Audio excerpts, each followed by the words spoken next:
Game Trade.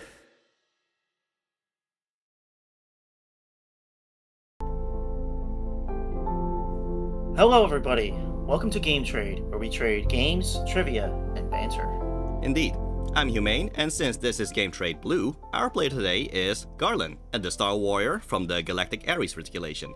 So, what is Game Trade? We all have our favorite games. Naturally, some will be more passionate about a game than the other. Here at Game Trade Blue, the idea is that Garland is going to play something that I am passionate about, and next time it will be Game Trade Red, where I will play a game that he is passionate about. So, with all the context out of the way, what are we playing today? We are playing Resident Evil, the remake. It's a game I've owned for a while. I got it on a sale, and I've been pretty curious to try it. Before we get into that, hello, Starlight, Myrrh, Cadius. Thank you all for showing up. Yes, indeed. Yeah. But the mercenary just burst down the door. I see. Also, yes. Alright. Godia's Mossflower. For it was them whom felt forth the sand among the wasp. There are bees in this game, so maybe that's the reference there. Maybe. We'll find out, I guess. Yeah. Okay, so voice on LAN works, and okay, just checking if my voice works then. Yeah, I don't know why my intro song didn't play, but at least my voice is working, so that's good. Oh, I finally know how to pronounce Godia's Sea Mossflower. That's at least how I pronounce it. I'm not sure if that's the way you're supposed to pronounce it. That's just how I pronounce it, Cadius. Anyway, the mercenaries also asking, how do you feel about spooky game? Well, that's the interesting thing. Normally, I'm not into these kind of games. I don't even know if I would continue playing the entire series, but I am curious about this one because they are kind of like Metroidvanias, right? Yes, definitely. In fact, I would almost argue that Resident Evil is, if not Resident Evil, then probably Alone in the Dark. But yeah, my idea of a Metroidvania is essentially introduced through these kinds of games. So it's these survival horror games which introduced me to the idea of an interconnected world like Metroid or Castlevania. Even though Castlevania didn't start off with the whole interconnected thing, but semantics. But yeah, so yeah, for me, this is actually part of how I got introduced to this whole idea, and I am happy that you are going to try this, despite the fact that you don't usually play horror games. Yeah, usually not my thing, which is kind of funny because Hollow Knight sort of toes the line, and we've talked before about how I've got Alien Isolation, and that's not really my thing normally, but it is a fun game. But that's another time. Yeah. That's actually a game you're streaming recently. Indeed. On Mondays right now, because Ninja Gaiden for Beginners has well, at least I ended a season of it, you could say, because I finished Ninja Gaiden Sigma. I do intend to eventually do Ninja Gaiden for Beginners for Ninja Gaiden 2 Black, but I needed a break in between. So now on Mondays, I am in fact streaming Alien Isolation. So that's actually also a benefit to Lan right here, because Lan is watching the Alien and Predator movies in chronological order, which meant he was unable to actually finish. He was, because he did not finish Alien Isolation. He has yet to actually reach Aliens. Yeah, which is pretty weird since that's like the fan favorite. Yeah, pretty much. Of the whole franchise. Yeah. It's either that or the first Alien movie. It's either of those two that usually is the fan favorite, depending on what you are looking for in an Alien game or movie. I'll get to that eventually. I'm not in any rush. All right. But I guess in terms of horror, we are instead of aliens, we are going for zombies today then. And, they're pretty similar. Yeah. I guess, okay, technically, if I want to be very pedantic, because there are pedantic Resident Evil fans, they're not technically zombies. They are BOWs, as in biological organic weapons. That's the definition that they will use in later games and all that. BOWs. So this is a Walking Dead situation. Yeah, pretty much. Well, granted, they actually do call them zombies here in this game, at least. But yeah, it's just that in later games they just weirdly phase out the idea of zombies, I guess. We gotta get that patented the Mur excuse. I'll get there eventually. Yeah, I'll get there eventually. All right then. So should we start with the game then? Yes, I think so. All right, then switching over to the game screen. All right. So yeah, might as well just mention this actually. Yeah, Lan was just kind of trusted on me on which Resident Evil to actually start with, the original Resident Evil or the remake Resident Evil. Now, there were actually a lot of reasons to actually play the original Resident Evil, if only because the voice acting is hilarious in that one. Like, the presentation is just pure meme material and all that. And unfortunately, we won't get that meme material, at least not directly, in this game. That said, I do think that this remake is definitely the better game overall. And this also has several quality of life things which I do think help, especially for a player who usually doesn't play horror games. So that's the reason why, at very least, I decided that the remake Resident Evil is probably the better choice than the original Resident Evil, despite the fact that we're going to miss a lot of meme material. Right. But maybe someday we'll get to that one. It's just that I own this one, and there are advantages to playing this one. Exactly. To show some things off, so Yep. it'll be fun to do that. Yep. All right. So, then, I guess you'll just start a new game then. Mm-hmm. Yeah, I did play a little bit just to make sure that the game worked. So I did get one achievement, which was for killing a zombie, I think. Ooh. Evil. But I think that's okay. All right. Okay, so these options, display wide or original. Here's the thing: you would think, oh, with wide you would have more of view. Actually, no. Wide means that it actually zooms in, and thus you will actually miss a bit of what's on top and what's at the bottom of each screen, which means you actually see less. That's why the setting of original is the better choice. Now, as for controls, though, the thing is that the original Resident Evil was tank controls. But this game also added the ability to use the control stick to do free controls, which is that the controls simply are oriented based on what the camera is looking at, rather than how the character is oriented. The benefit, however, with the alternate controls is that the directional pad is still tank controls. So at the very least, I do want, I would wish for Lan to at the very least try tank controls a little bit, because this game is made with tank controls in mind. But at the very least, if things get too troublesome, he can just switch over his thumb to the control stick if he wants free controls. So at least that's the option there. And also subtitles is always nice. So yeah, that's the reason for these settings. Yeah, it's a temptation that I'm probably going to fulfill in terms of using the analog stick, but I'll try to use the tank controls at least some of the time.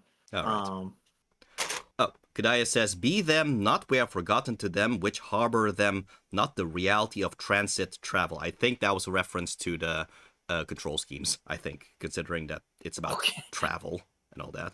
The reality of the travel. All right, so... Very well said, Mr. Mossflower. Yes, indeed. So, this question, how do you like your games? This is essentially how you choose your difficulty. Now, if you would first read this right now, I guess you can just read it right now. Question, how do you like your games? Like climbing a mountain, fulfilling, but takes a lot of work. Yeah, okay, yeah. Like going on a hike, good exercise, but not too strenuous. And like taking a walk, you can relax and enjoy yourself. Right. So here's the thing. If now that I have told you that this is actually how you choose the difficulty, you would usually get the conclusion of, okay, so 1 would be hard mode, 2 would be normal mode, and 3 would be easy mode. No, actually, 1 is normal mode, 2 is easy mode, 3 is very easy mode. Now, why is this important? Because there is going to be some unlockables for post-game which count on you beating normal mode, which means that you would actually have to choose 1 rather than 2, for example. So yeah, this is such a wild way to ask hard, medium, or easy. Yeah, well, in this case, it's not even that. It's actually normal, easy, and very easy. Yeah. So strange. I don't know why they would make that kind of decision, but yeah, okay. So yeah, So there are I'll leave it up to you which difficulty you want, but I just wanted to at least give this context beforehand. okay. I don't know. I mean, I am kind of curious to see how easy very easy is. But on the other hand, if there are things that could be unlocked by doing normal, then maybe I should do normal in case I ever do a second playthrough. All right. And Well, the mercenary is saying to do normal. all right. Then that would mean 1, in fact. Okay. Wow, there's a lot of bots today. Oh boy. Oh. Hardcore gamers. Oh, well, let me take care of that. In the meantime, yeah, so there's gonna be 2 playable characters here. Chris Redfield and Jill Valentine. So, here's the thing. Usually, both of us seem to like playing things as canonically as possible. Okay, so which story is the canonical story? Jill Valentine's story or Chris Redfield's story? Both and neither. Yeah, this is this annoys me in particular. I'm gonna be very honest, but yeah, here's the thing. There's going to be 4, technically 5, but for simplicity, let's say 4. There's going to be 4 characters who will survive this game's events. In Chris's story, you can only have 3 of them survive. In Jill's story, you can only have also just 3 of them survive. It is impossible in game itself to have all 4 survive. Which, yeah, so I guess New Game Plus is weirdly canon. I don't know how that works, but yeah. So yeah, neither of these 2 stories are more canon than the other. That's just the situation here. Remind me to tell you guys about Seribot someday. All right. Hugh, I'm gonna DM you Seribot's channel. Ignore my DM, okay? Okay, sure. All right. But yeah, so I'll leave it up to you whether you want to play Jill Valentine or Chris Redfield. That said, if you do press up and down, you can choose different costumes. These are, in fact, costumes based on their Resident Evil 5 versions. Well, specifically for Jill Valentine, it's actually the prologue of Resident Evil 5. But yeah, you do notice the difference in their IDs, because the Resident Evil 5 versions has them working for the BSAA instead of stars. So yeah, just a fun little trivia there in the ID cards they have. Yeah. But I think I'm going to stick with Jill. It'll be very apparent when you look at the YouTube thumbnail for this video eventually. But yeah, I'll stick with Jill as my character. Hot girl. Indeed. Yeah, that right, too. Then. Yeah. Okay. I figured I might as well just point out the actual differences besides the story. Is the fact that Jill Valentine will have more inventory space, but she is she's not as durable as Chris, so she's gonna die quicker if she gets attacked multiple times. Chris has more durability, but in a lot of ways, he's actually the harder difficulty. Because oddly enough, plus the fact that his inventory is he has less inventory to work with too. But besides that, there's actually going to be a lot of things that's going to work against Chris. Funnily enough. So yeah, generally speaking, Jill Valentine is easier than Chris Redfield. Unreal. More inventory space. That's a lie. Women do not have pockets. Unrealistic women standards. Tell me about it. I do wonder how is she getting more inventory spaces than Chris at all, really. But yeah. Well, there's a certain thing called nature's pocket. And Chris just doesn't feel like using his. I guess. All right. But yeah, I guess you're going with Jill then? Yes. All right then. Jill Valentine.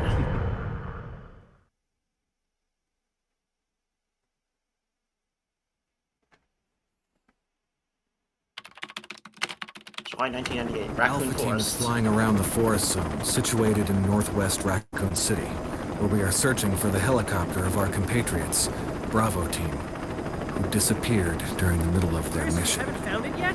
This cutscene is the same no matter which character you start off with. Bizarre murder cases have recently occurred in Raccoon City. There are outlandish reports of families being attacked by a group of about 10 people. Victims were apparently eaten. The Bravo team was sent in to investigate, but we lost contact. Look, Chris! Bravo team's helicopter was a derelict.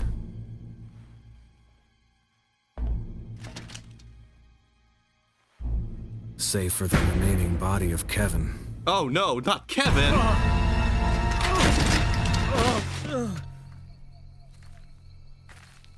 We continued our search for the other members, and it turned into a nightmare.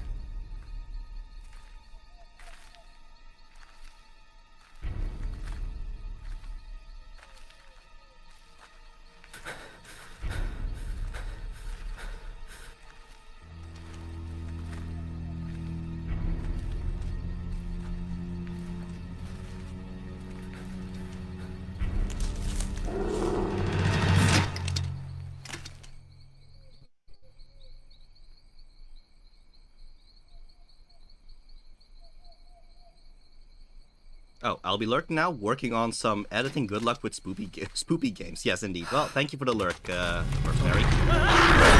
Bummer.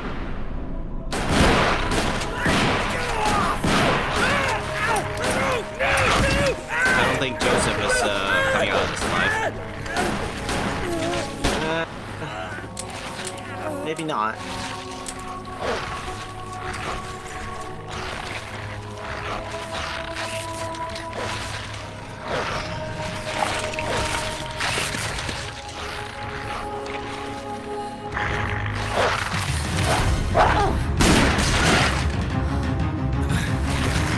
Come on!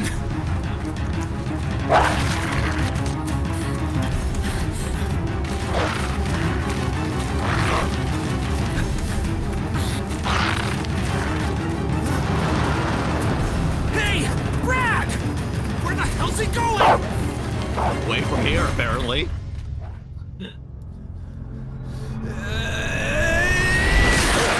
Chris, this way.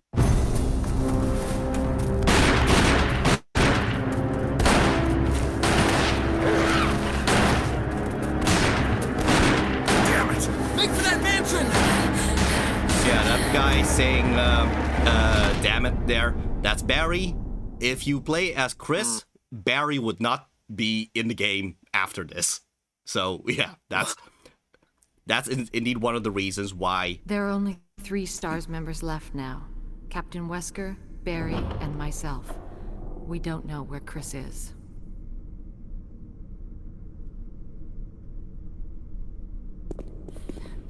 What is this place?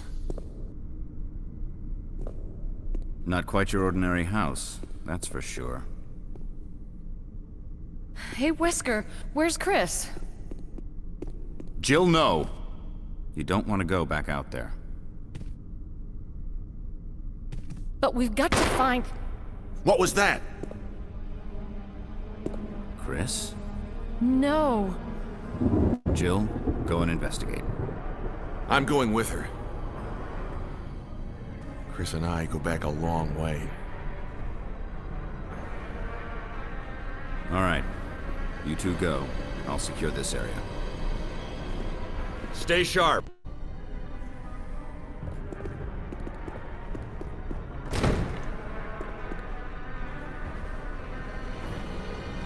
All right, yeah. So Barry, he is essentially going to be the character that's going to guide you throughout Jill's story. In Chris's story, Barry just disappears from this point on. So yeah. Okay. A dining room.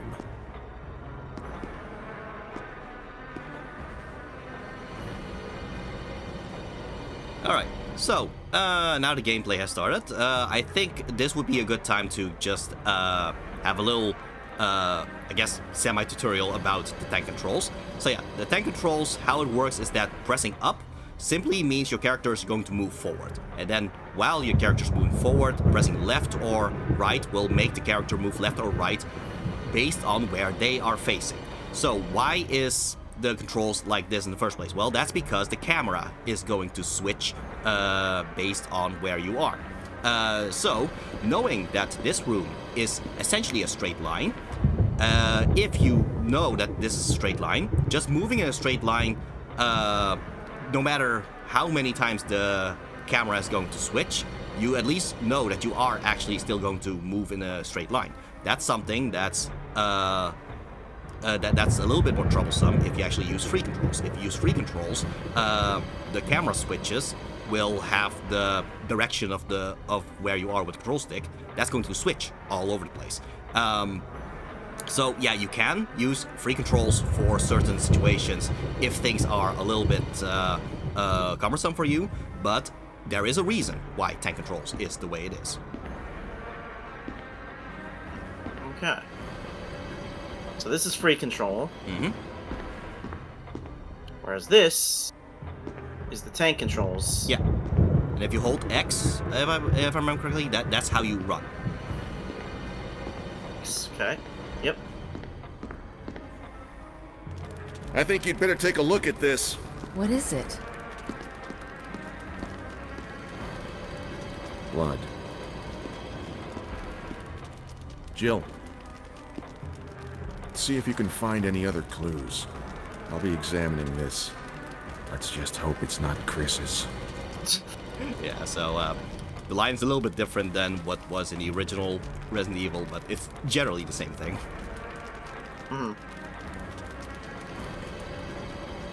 Alright.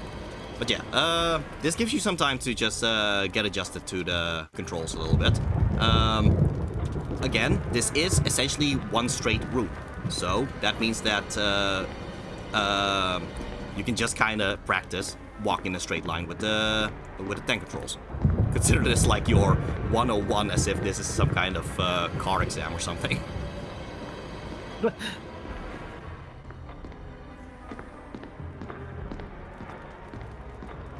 Yeah, it works. It's just, it's so weird in how you control it.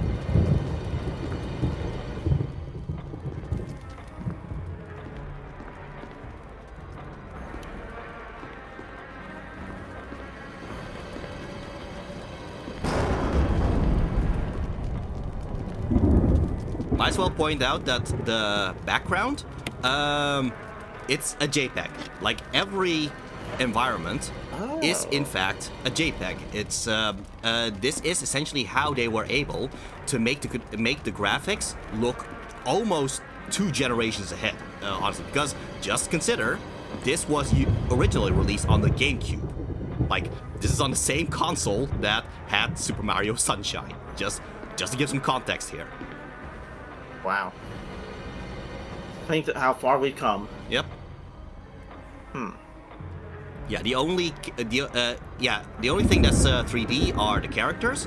Everything else, like the collision, is in with 3D models and all that, but you don't see the collision. Instead, you just see a JPEG of the backgrounds, and because they're JPEGs anyway, you can just make it as detailed as you want, as if you were to make a CGI cutscene.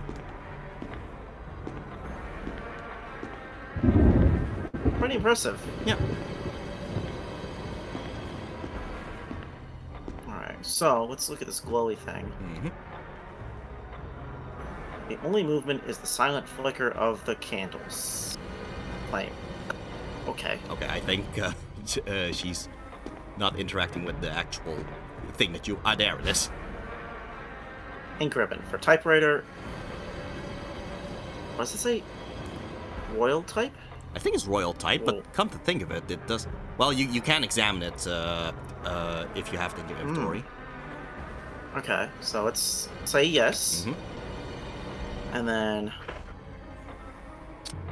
Yeah, so... Is that... With this difficulty, every ink ribbon that you find is 3 ink ribbons. That means you have you can save 3 times with this now. Okay. Zoom in. Yes, it's like royal type, but with ROI, I guess. Yeah, huh. Okay. To be used with a typewriter.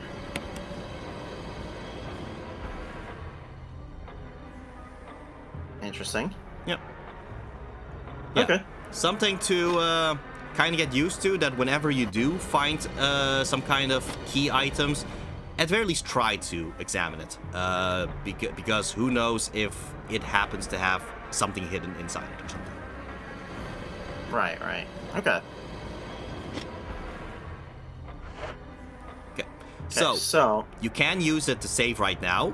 Honestly, I wouldn't recommend it right now. Honestly, it's actually best to just kind of save up the ink ribbons that you do have, because consider you are just starting. Because if you're just starting, yeah, just continuing with just starting a new game, you will get here in no time anyway.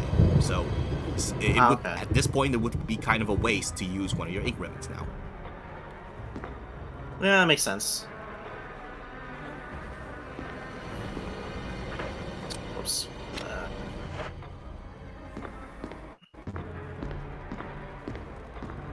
Okay, well, I guess in that case, since... Barry. Oh, there we go. Barry. He's still busy examining it.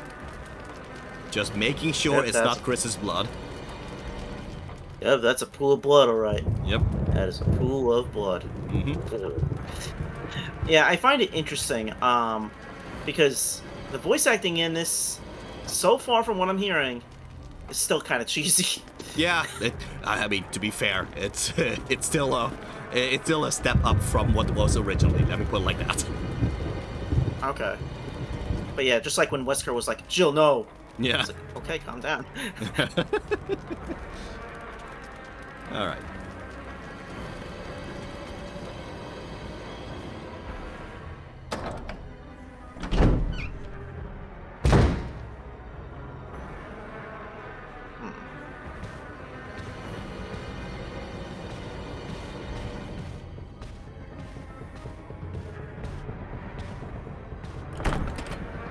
It's locked. An emblem of armor is carved into the lock. Okay. Yep. Which gives you a little bit of a clue of what kind of key you're gonna need for that one. Yeah. Can I examine the elevator? No. Oh, yes. There's an elevator here. It doesn't look like you can access it from this floor. Well, what's the point of it? I wonder.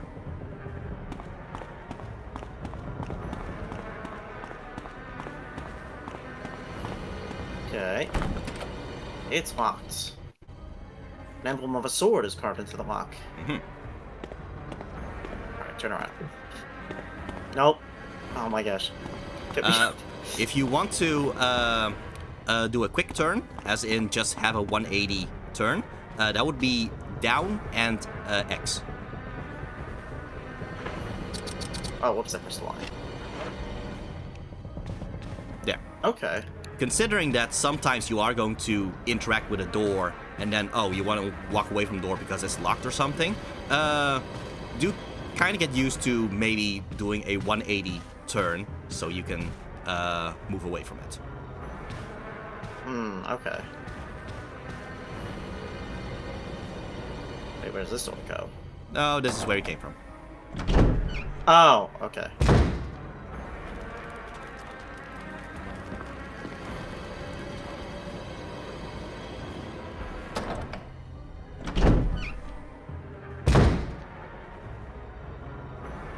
Okay. I think I saw a door here. It's locked on the other side.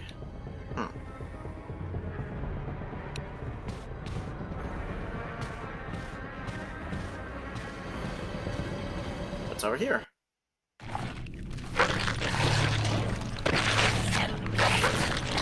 Something iconic, I'm sure. Maybe a bit.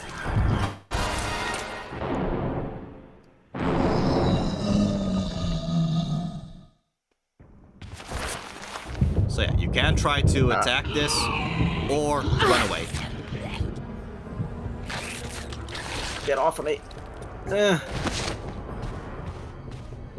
Barry. Barry.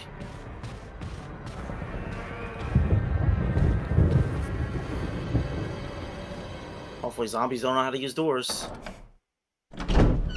I guess we'll see. Barry! What is it? Look out! It's a monster! Let me take care of it!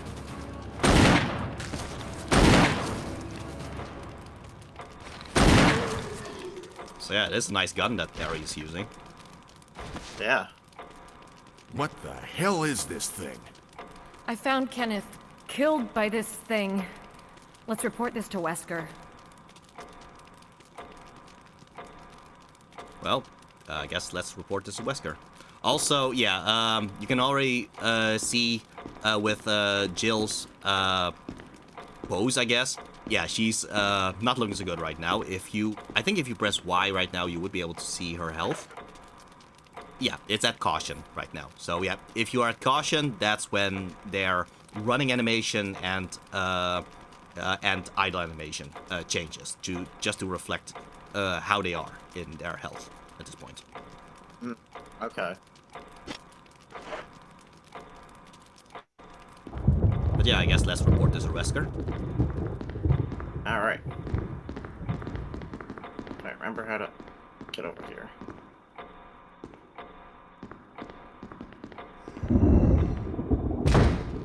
I guess the zombie survived and just decided to leave.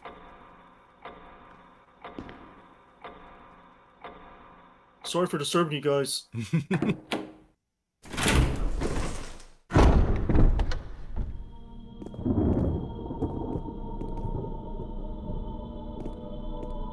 Wesker! Jill, help me look for him. But let's not leave this hall. Good idea.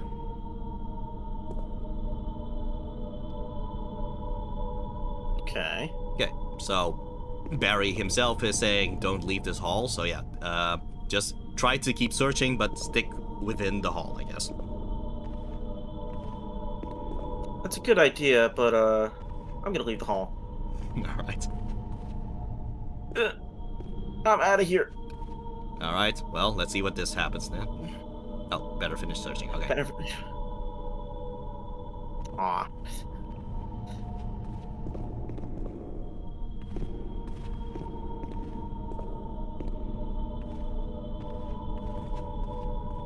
It is funny how you can just push Barry around a little bit. He likes it.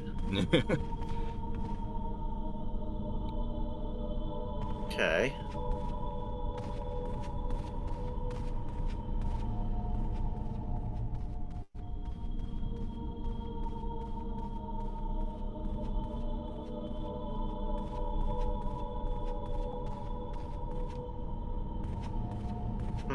So which controller are you using right now?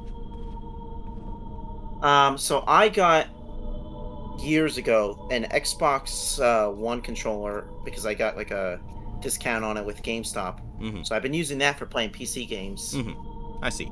Okay, then I think pressing the select or the back button, that should show you the map, if I remember correctly. No. Or it's one of the bumpers instead then. No. There we go. Okay, yeah, okay, yeah. So the map does fill out the more you walk around and all that. So something to keep in mind.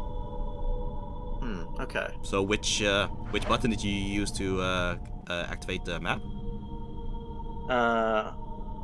Right bumper. Right bumper. Okay, yeah. So yeah, at least now I know two. It's been a while since I actually played this game as well, so yeah. An oil painting in a large frame. The paint is dried and cracked. Ah, well.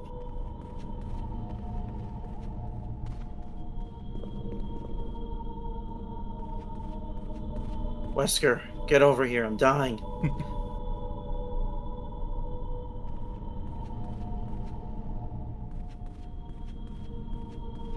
Speaking of which, yeah, okay, so, if you put, yeah, if you show the map again. Okay. Okay, so, red would, yeah, if the door's red, that usually means that, it is locked, whereas if it's gray, that means you have yet to actually properly interact with it. So, yeah, that's how you're supposed to read the map right now. So, okay. So gray means you don't know if it's locked or opened at this point. Okay. So in other words, if I were to go over to this door that I didn't look at,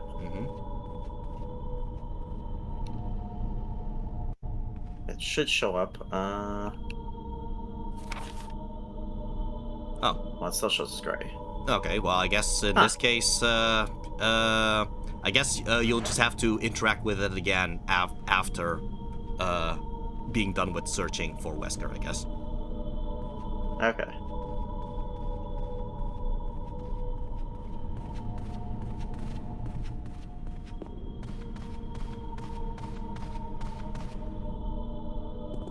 Barry. Any luck, Jill? No, nothing. What's going on around here? I can't figure it out. Same here. Chris, and now Wesker. There's not much we can do. We can search for him separately. I'll investigate the dining room again. Okay, then. I'll try the door on the other side. I guess they are doing the Scooby-Doo method of splitting up and get lost. search for clues. Let's start from the first floor.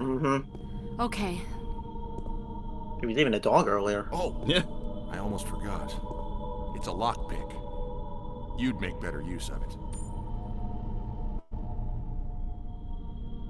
Alright, so, yeah, the thing with the lockpick, this is one of the reasons why it's actually easier to play as Jill rather than Chris. Because there's going to be doors, which, as Chris, you will have to find old keys in order to open them. So, but the old keys are limited items. So let's say there are 4 doors that you can open, but you only have 1 old key right now. Well, you're only using that 1 key to open one of those 4 doors, and then afterwards you're gonna have to find another old key in order to open up the other old doors and all that. With Jill, on the other hand, you don't need to find old keys because she can always just use her lockpicks to open any of those doors. So that's one of the reasons why Jill is actually easier than Chris. For Chris, you're gonna have to look around for those old keys. Okay. Interesting. Do the old keys still show up while you're playing as Jill? No. As Jill, those old keys just don't appear at all. Okay. Alright, that's good to know. Okay. Thanks. I may need it. Listen, if something happens, let's meet up in this hall. Got it? Okay.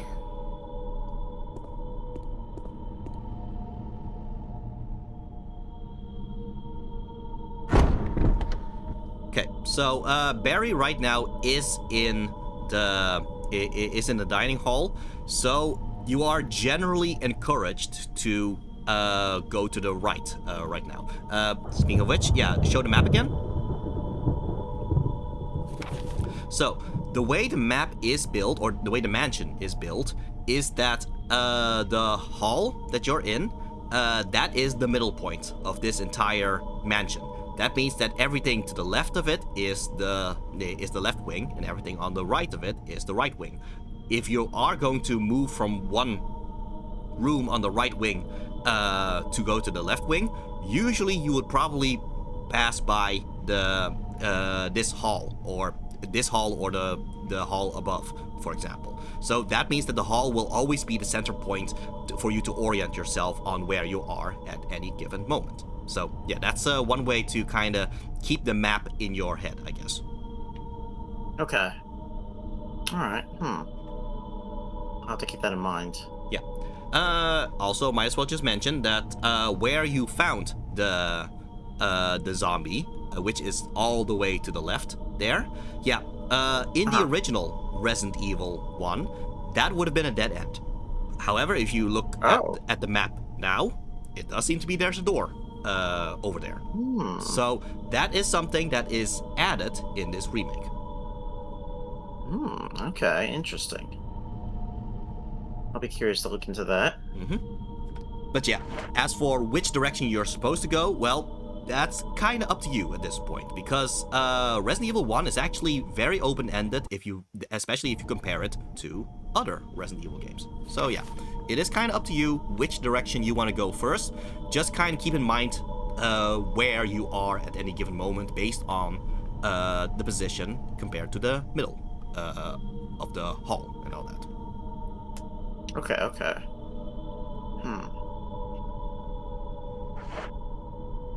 Alright, well first... Sorry, Barry, I'm leaving. Alright. Sure, this will be fine. Yeah.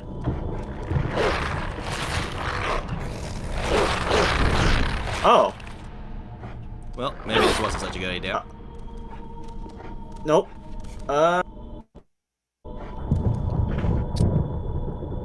Okay, so we have a gun and a knife. Let's see.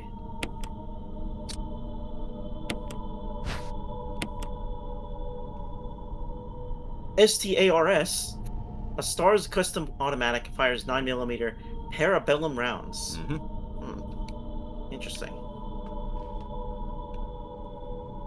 Okay. And we also have the knife.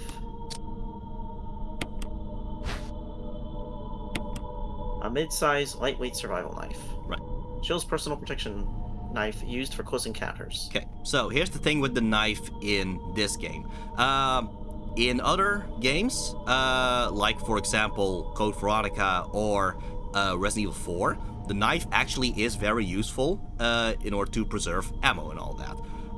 That's not the case for the knife in Resident Evil 1 and even Resident Evil 2, really. The knife really is your last resort. Like, if you have run out of ammo, it's only then that you should use the knife. So yeah, that's just the thing with the survival knife in these games. It's mostly there if you are out of ammo in this game. Okay. So I would not recommend actually going knife only unless you actually know how to use the combat system that way. But yeah, it's not recommended. Yeah, probably not a good idea. Okay. I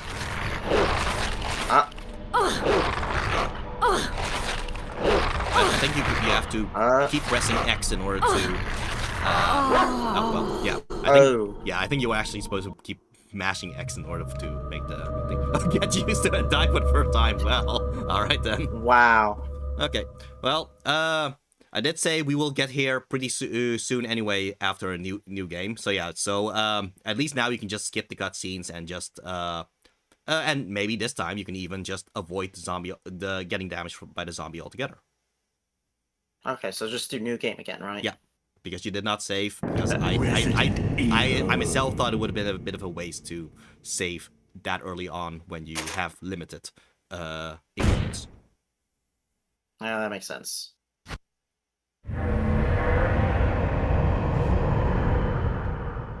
Alright, now here's a question. Can the movie be skipped? Huh. I kind of figured it can, but come think of it, I'm not sure. Okay. Okay, good. Okay.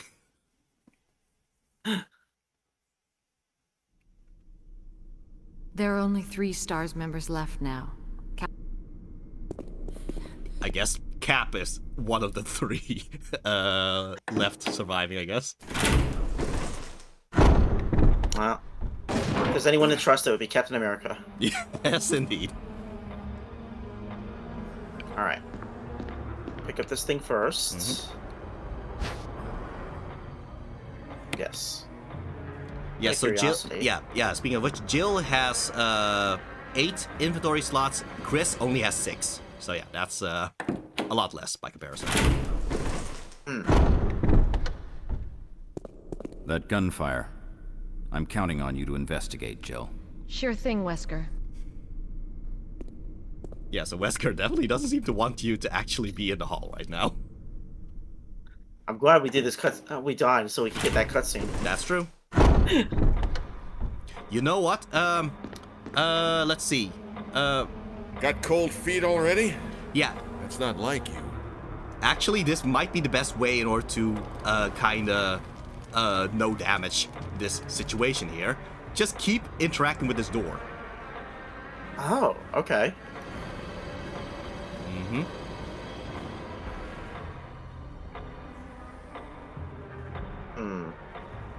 Okay, I think you actually have to walk around just a little bit. Just stay in this room and don't actually go towards where the zombie is. Knowing where the zombie is. Yeah. Yeah, it's you will have an additional cutscene happen if you just waste too much time, funnily enough. Oh, interesting. Alright, let me run around the table. Might as well just kind of get used to the controls while you're at it. I think you'd better take a look at this. Oh right, I What is think it? this cutscene still has to play before the thing actually happens. Maybe you can just start. Maybe you can just start interacting with the door again after this cutscene. Okay, let me go through that. There we go. Oh, Who is it? So yeah. Now this is actually. you guys going were to be- taking too long. Yeah. Now this is in fact going to be your introduction to the zombie instead. Freeze! Get away from him, Jill! Interesting. He's insane! He's insane. Wow. What the hell? We better report this to Wesker. So yeah, that speeds things up a little bit by comparison. Yeah, wow. Okay. That said, Interesting. this comes with one little thing to it, actually. You noticed that in the previous save, I guess, or playthrough, the zombie actually did return to the door and all that. The thing is, if you actually got back there, the zombie, would have still been alive. Behind the door. If you actually killed the zombie when you met it for the first time during the zombie looking behind it thing, that zombie would actually stay dead over there.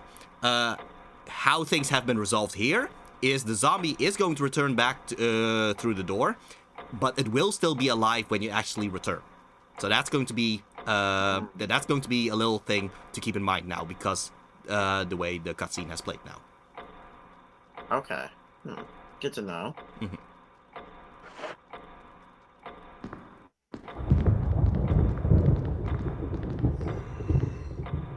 There. So the zombie is back where it started in the first place. Yep, and now he's a lot angrier. Yep. How do you get my iconic cutscene?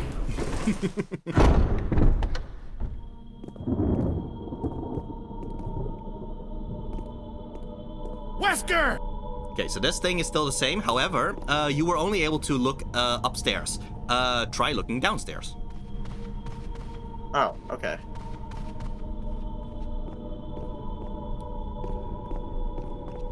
Because the cutscene where Jill gets the lockpick, it just activates after you've either went downstairs or upstairs, and then went back.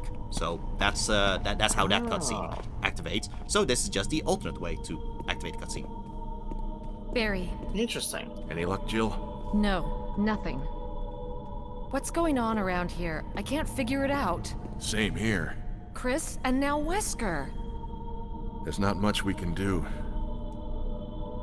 We can search for him separately. I'll investigate the dining room again. Okay, then. I'll try the door on the other side. This mansion is gigantic. We could easily get lost. Let's start from the first floor. Okay. Oh! I almost forgot. It's a lockpick. You'd make better use of it. You could be a master of it. Yeah. Yeah, so, Thanks. I may need it. Listen, if something happens, let's meet up in this hall. Got it? Okay. yeah, so everything that Barry is saying, just consider that like the game giving you a little bit of direction of what to do. So he is saying to kind of stick to the first floor right now. You can look at things on the second floor and all that, but in terms of progression, it is actually best to actually start with the first floor instead. Okay. A tool for unlocking most simple locks. Okay.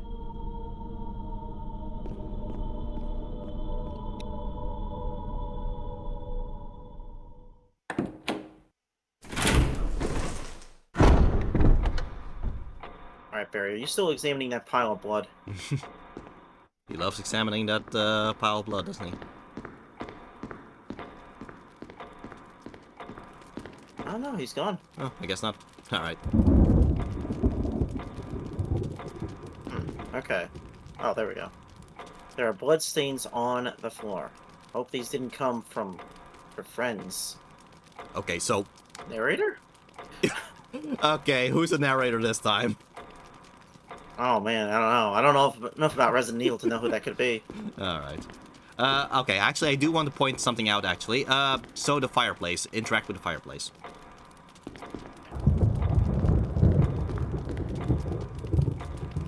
Oh. Okay, so will you take the emblem? This is a trap. Like, I fell for it. This is a trap. You are not going to need this emblem for quite a while, actually. So if you actually take the emblem, it's just going to take up inventory for a long time, and you're just going to suffer because you keep having your inventory filled because of this freaking emblem. So, just warning you in advance, knowing that I've already run into this thing already. So yeah, just pointing out, the emblem will be useful for something, but it's going to take a while until it actually is useful, so might as well just keep it here at this point. Okay. That's funny. Yeah. Alright, so we can go look at that zombie friend. Mm-hmm. Or we can continue like Barry told us to. I am really curious what this other room is. Alright. We'll just but since we have limited ammo, I should probably try to spare the zombie for now. Mm-hmm.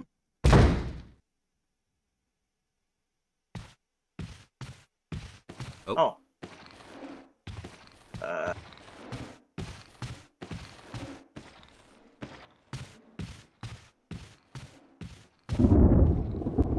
Oh, I guess the zombie is dead now. Okay, well, it's just the... No, that's Kenneth. Okay, yeah, so the zombie is the one walking in the hallway right there.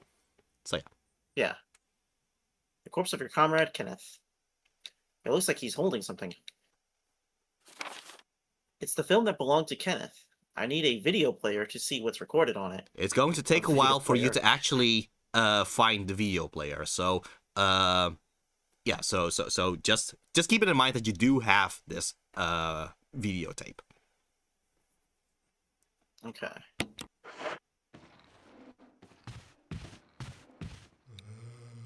Yeah, so this next room here, this is completely new to this remake. Okay. Oh, that's creepy. Mm-hmm. Check your inventory, come think of it. Yeah, so, funnily enough, the videotape is not an item in your inventory. Just know that that canonically you have the videotape, I guess. So she has an extra pocket in addition to all their other pockets. I guess so. Well, I guess it's here, but... I guess. STARS manual. What is this? The tutorial, I guess. Oh, okay.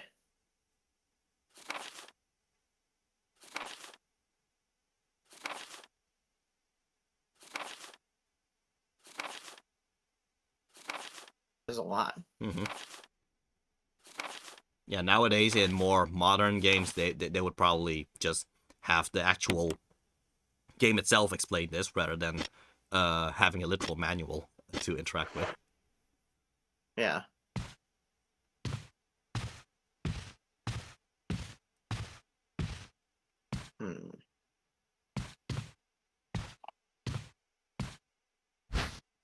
Oh, handgun magazine. Mm-hmm.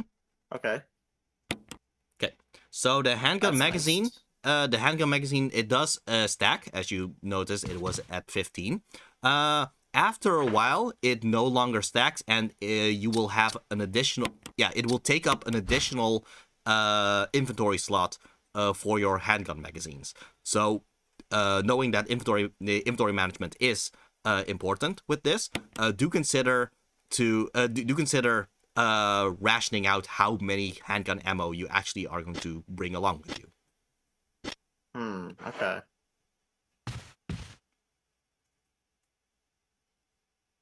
There's a corpse collapsed on the floor like it was an instant death. What the hell happened in this mansion? I wonder. Oops, wrong button. Oh, look, they were growing plants. Mm-hmm. I'm gonna take them. Mm-hmm. Okay. So, yeah. So, with how the herbs work in Resident Evil. Well, first of all, they're smoking pot, etc. Let's just get that out of the way. But okay, so green herbs is how you heal. Red herbs is doesn't do anything by itself. But if you combine a green herb and a red herb, that will be a full heal. Like green herb on its own, that's just one status change of, for example, caution to fine, for example.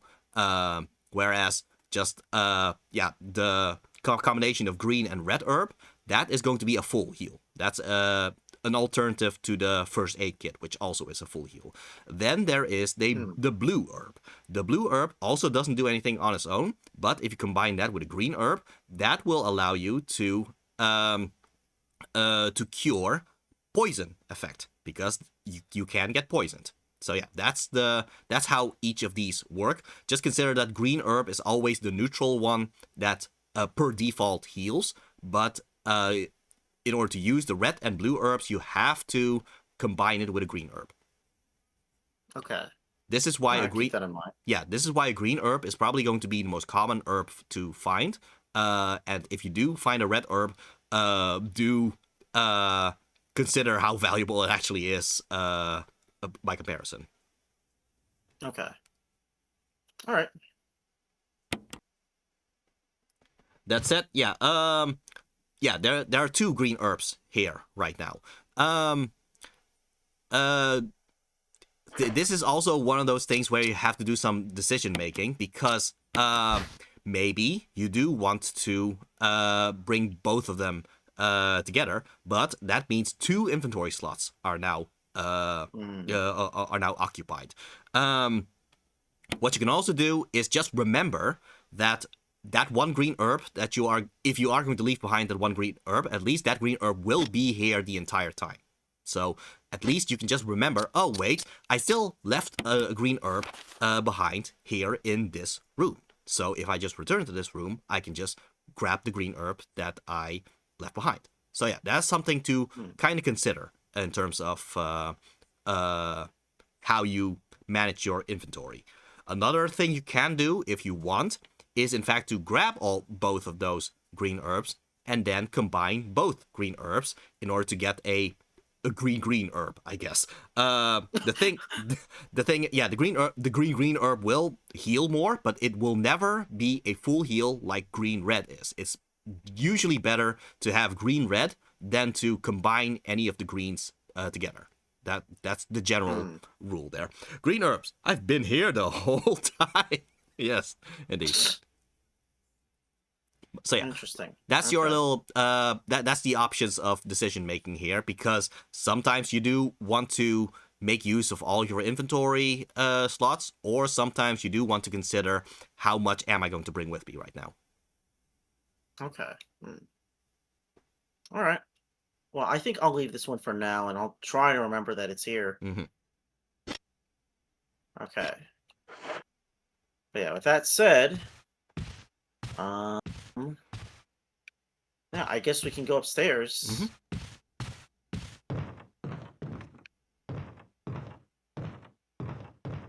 Even though Barry said to stay on the first floor, but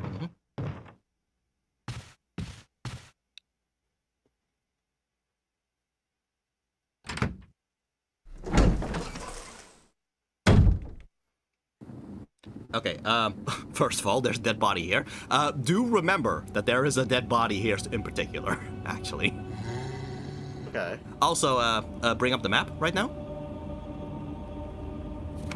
Okay, so where you are right now, you are back to what was in the original Resident Evil 1. So yeah, that whole room, that extra room there, that is a way to more easily move to this part of the second floor of the mansion.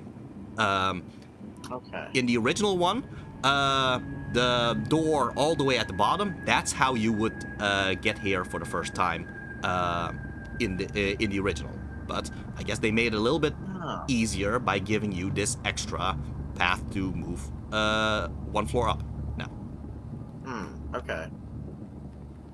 Interesting. So, with that said, would you recommend continuing on the second floor or going back to the first floor? I would the first floor recommend. be a better place? I would recommend that now that you are here anyway, to just continue with this floor. Okay.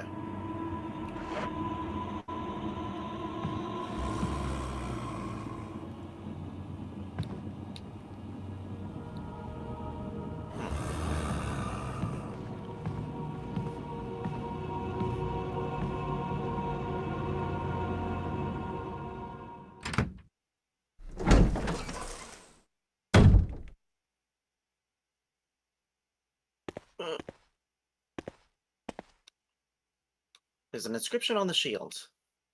Death is only the beginning. Well then, Well, I mean, if I die again, then I will go back to the beginning. I guess.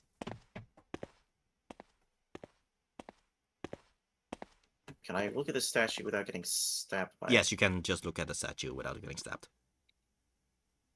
There's an inscription on the shield. Death is the true essence of bliss. I don't know about that. I mean, that's just your opinion, buddy. Yeah. Oh, what's this?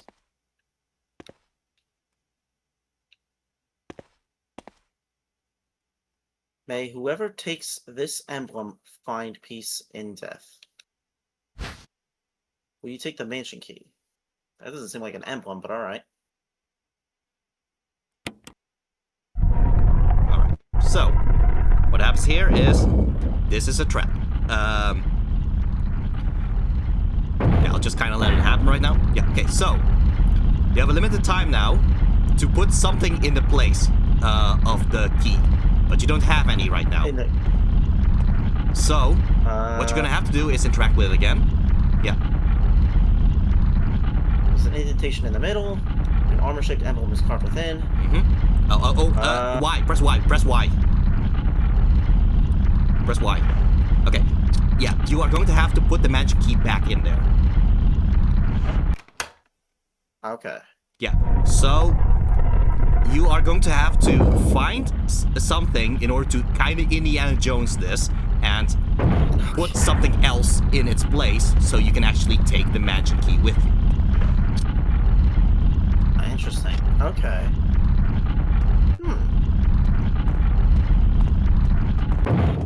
So yeah, they won't let you grab this mansion key that easily, unfortunately. Okay. There's an inscription on the shield. Death is everything. Yeah, well, you weren't the one that was about to die.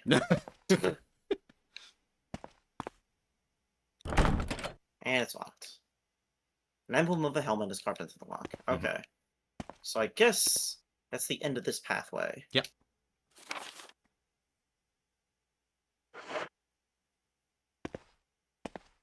Yeah, you took some stairs after the door, and thus this is the third floor rather than the second floor that you started off with.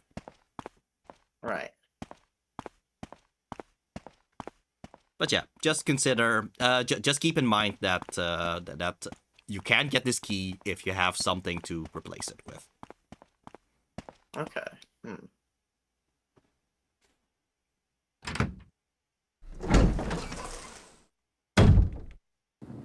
Also, something to point out with this corpse, just notice that he's looking a little bit more red compared to the other zombies.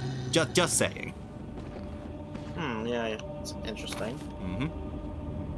Alright, well, I guess there's nothing else left to do up here because everything's locked. So Okay, I'll go back. I think red is not locked so much as you just haven't I think I got the colors mixed up. So at least try to interact with them. Okay. There is a zombie walking around here somewhere.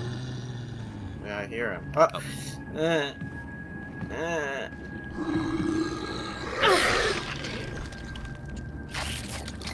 You have to mash X or... Yeah. Okay, you can... Let's see. Okay, so, I think something that I could give you as a tip, really, is that whenever a zombie is about to attack, try getting used to holding down, as in you are moving back. Because as slow as it seems, you are, generally speaking, fast enough while walking backwards to dodge their attack. And their attacks is always just a grab attack. So if you just try to dodge their attack so that they whiff their attempt to grab you, then you will have time to just run past them. It takes some getting used to, but that is a way to run past zombies this way. Okay. Also, right now, you have pushed the zombie down to the ground. That means that you can use the time while it's on the ground to just run past it right now. Okay.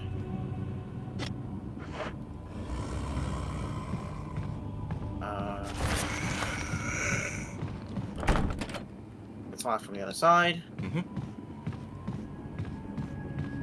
There's going to be another zombie in this hallway. Just keep that in mind. Okay.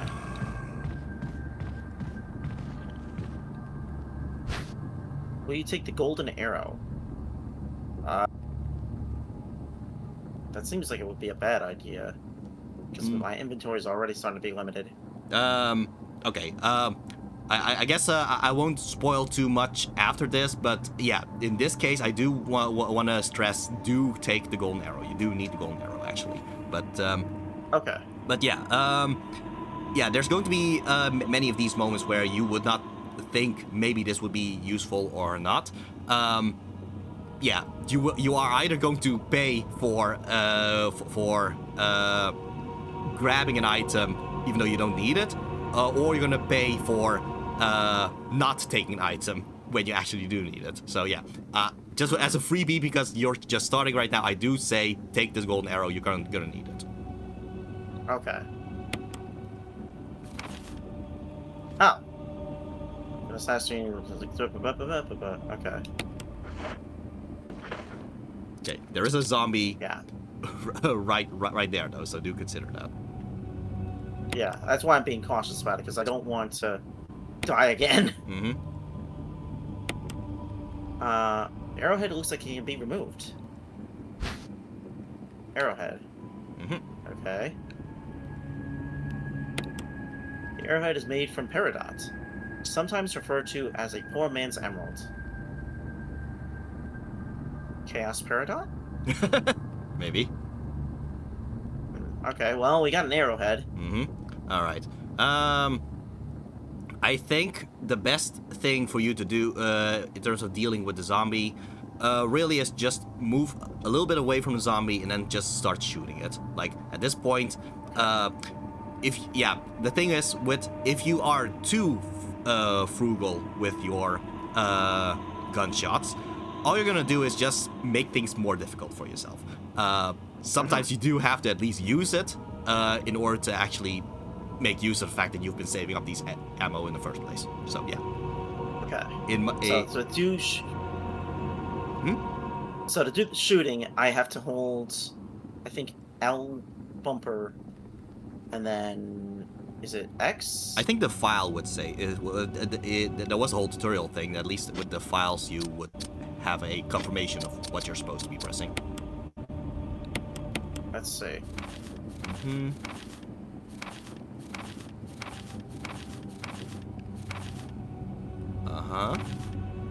There. So trigger. Left trigger. So the left trigger, then you will do the attacking stance, similar to Dante doing the lock-on thing, and then, and then the right trigger in order to shoot. It's going to take a few bullets, like several bullets, in order to actually down a zombie. So don't mash so that you actually waste ammo, but do consider that you actually do have to use quite a few bullets in order to actually down a zombie. Okay.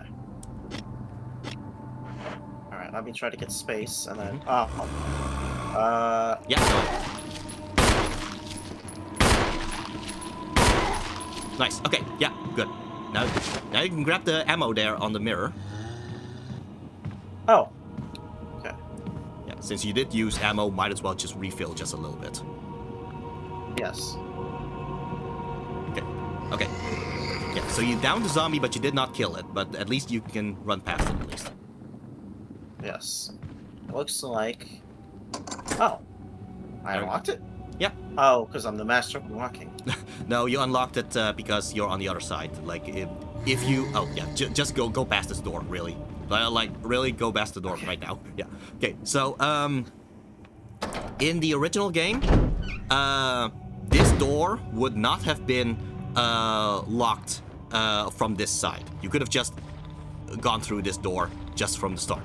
But because this game added that little extra room, that made it so that this door is locked from the other side, and thus you had to go the other side in order to actually unlock this door. Okay. Yeah, there's another zombie here, so, Oh, yeah, to the left, grab that thing. Okay, so, this is, the dagger, that's different from the knife, because the dagger is what you call a defensive item. If you are grabbed, you can push a certain button. I think the game will literally say which button you do have to press, but you can press a button in order to use your one dagger in order to immediately escape from the zombie's grip. So okay. So it's more like a one-use only thing. But you can have multiple daggers, and you can have multiple other defensive weapons and all that.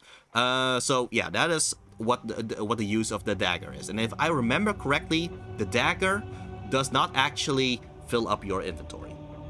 So yeah, it's only a good thing to grab these things. Okay. Okay, emergency evade. Allow you to escape momentarily when grabbed, however. Will not be able to escape when the enemy grabs you from behind. Yeah, so that's something to consider, okay. Though. Go to the status screen and then select an item from the defensive item menu. Okay.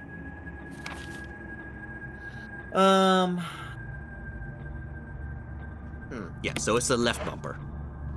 Okay, so, better run right now. Let's not immediately use it. Right.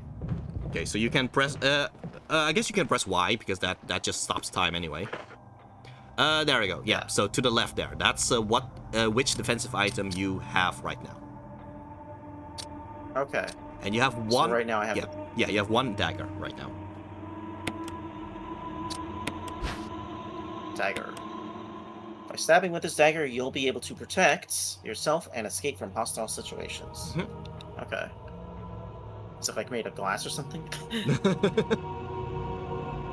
It's like, just take it back out. Alright. Just keep using it.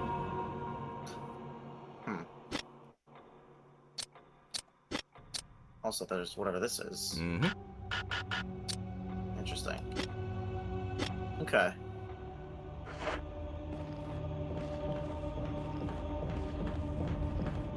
Okay, knowing how much progress you've made, I do recommend, yeah, ignore this thing for now. I think it's best to just get to a safe point as quickly as possible right now. Just complete the circle of this mezzanine right now. Okay. Yeah, so the door to the right, that's where you came from. The door to the left, take that one. Okay. Oh, it's Or not. Oh, okay. Emblem of a sword. Oh, okay. Yeah, okay. So you do need the sword emblem. Okay. In that case, I do recommend. Okay, do be careful about where the zombie is right now. Try to run past the zombie either by going the opposite circle or, yeah, just try to avoid the zombie. And try to reach the door to the right now. Door to the right. Okay. Let's see, where are you? Okay. Yeah. Okay. No, you're not over here. All right. It's a clear shot to the door. So just go for the door.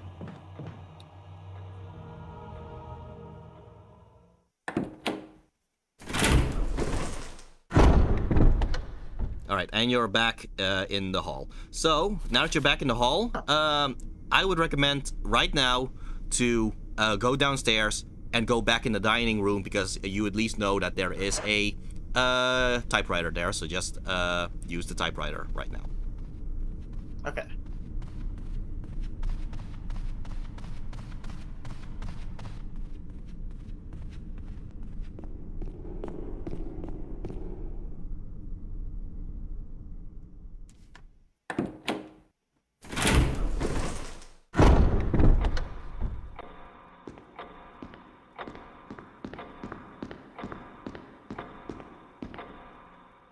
It's an old typewriter. You can save your progress. Use the ink ribbon. So, I'm assuming you have to use an ink ribbon every time. Yes, you have to use an ink ribbon every time, so that means that this is why I kind of discouraged the idea of just immediately saving once you got the ink ribbon, because yeah, that's progress. That's an ink ribbon that's kind of wasted, really, because you could have just restart the game from scratch anyway. So yeah, that's the reason why I said what I said, I guess. Okay.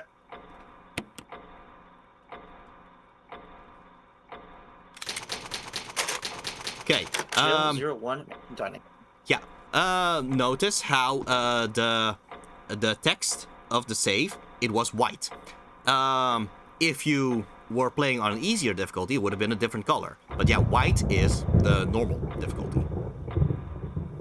Oh, okay, interesting. Yeah. So if you do have multiple save points, multiple saves with different difficulties and all that, it's the color that differentiates what difficulty it actually is. Okay. Alright, well, I guess I could go the way that Barry wanted me to go at this point.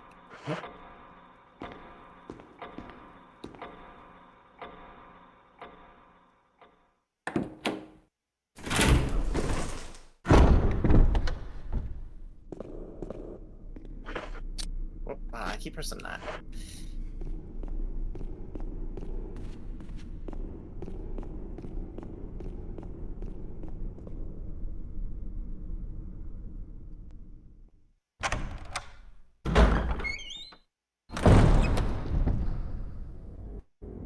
What is that?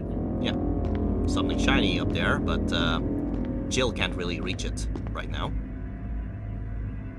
Woman drawing water.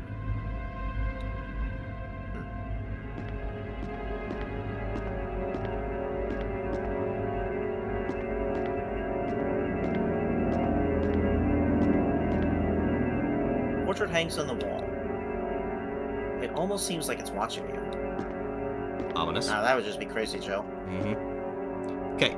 Oh, Yeah. You can press A in order to climb up it, but if you just keep pushing at it, well, Jill will actually start pushing it in a certain direction.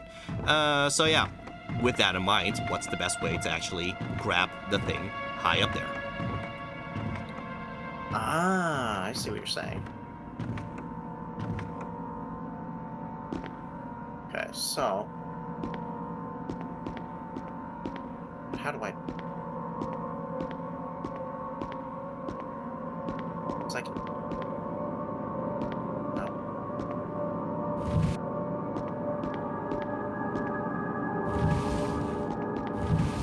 I can do that, but how would I push it to get to the statue or pull it? Yeah, you can't pull it. Can I do this? You can only push. I can only push. Okay.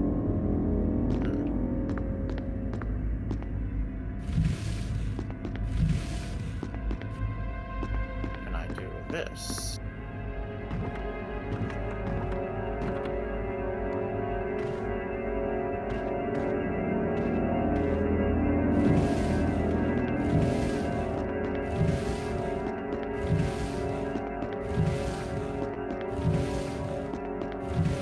I guess Jill can't do a God of War kick and send it careening.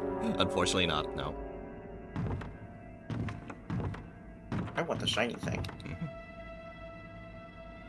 There's a map of the mansion first floor. Oh. So this fills up. Wow. This fills up the map a little bit more than if you were to go do this manually. Okay, so that's why Barry said go this way. Yep. Interesting. Okay. Yep.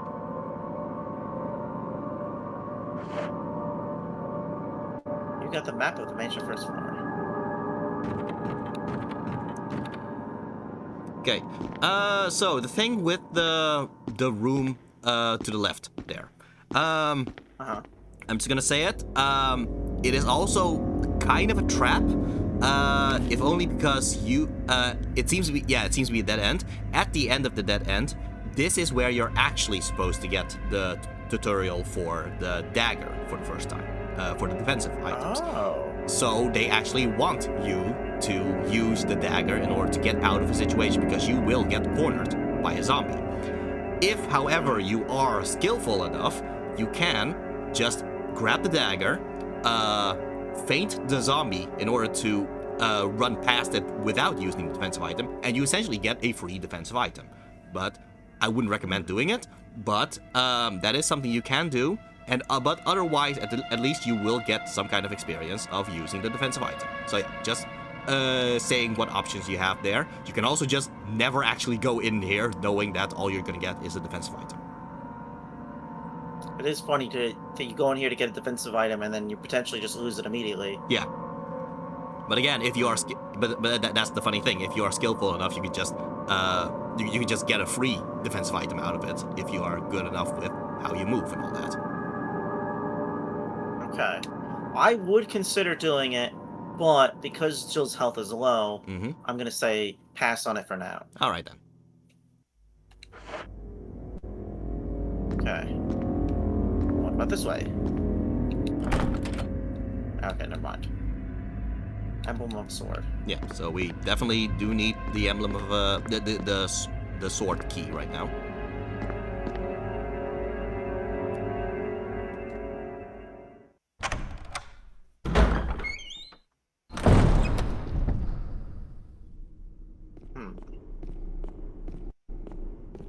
Well, I guess we can go this door? No. Emblem of a helmet.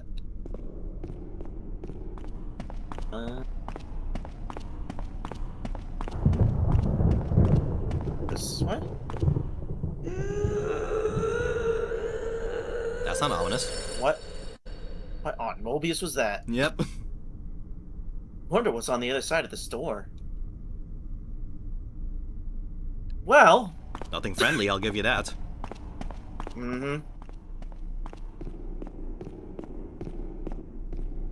Alright, well, I guess there's There's nothing else down here. Yeah, nothing else on the first floor.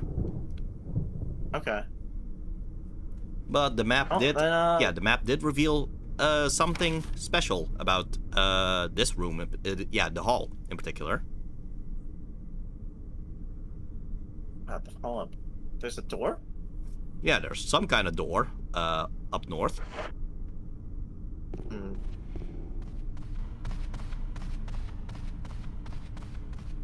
It's not talking about this, is it?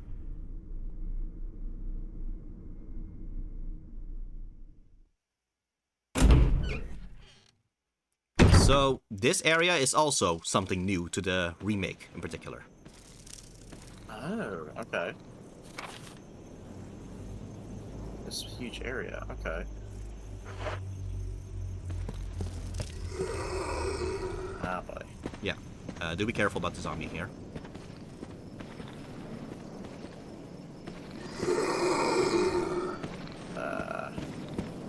Yeah, it is a relatively wide area, so yeah, you can just try to run past it. It's locked from the other side, of course. Yeah.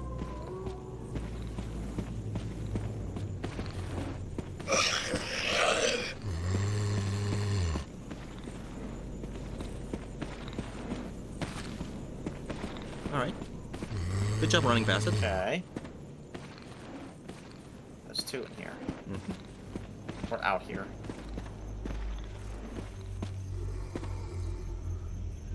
A tomb engraved with the picture of an angel. There's an indentation in the shape of an arrowhead. Yeah. You have to actually press Y and actually use the item manually. You don't just do it by just interacting with the thing itself. Okay. Well, before we do that, I want to shoot it. Oh, okay. Wait, shoot the zombie? That's... I want to shoot the arrowhead. Oh, okay. Like use it as a bullet.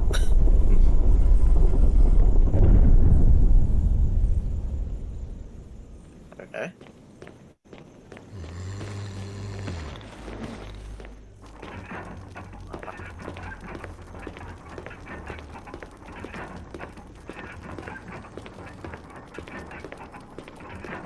Gosh, this area goes way deep.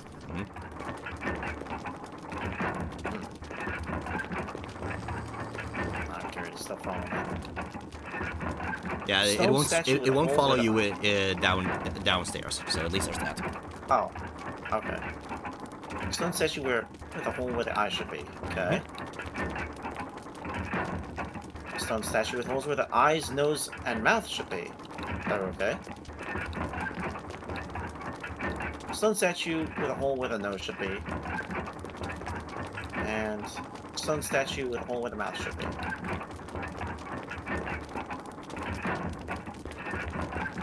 So it's see no evil, hear no evil, speak no evil, and their fusion counterpart. I guess, yeah.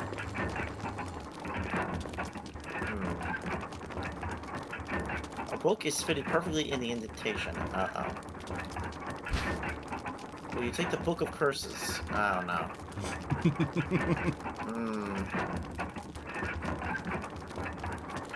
Well, I guess we can see what happens. Alright. Let's do. Book of Curses. It's titled Book of Curses.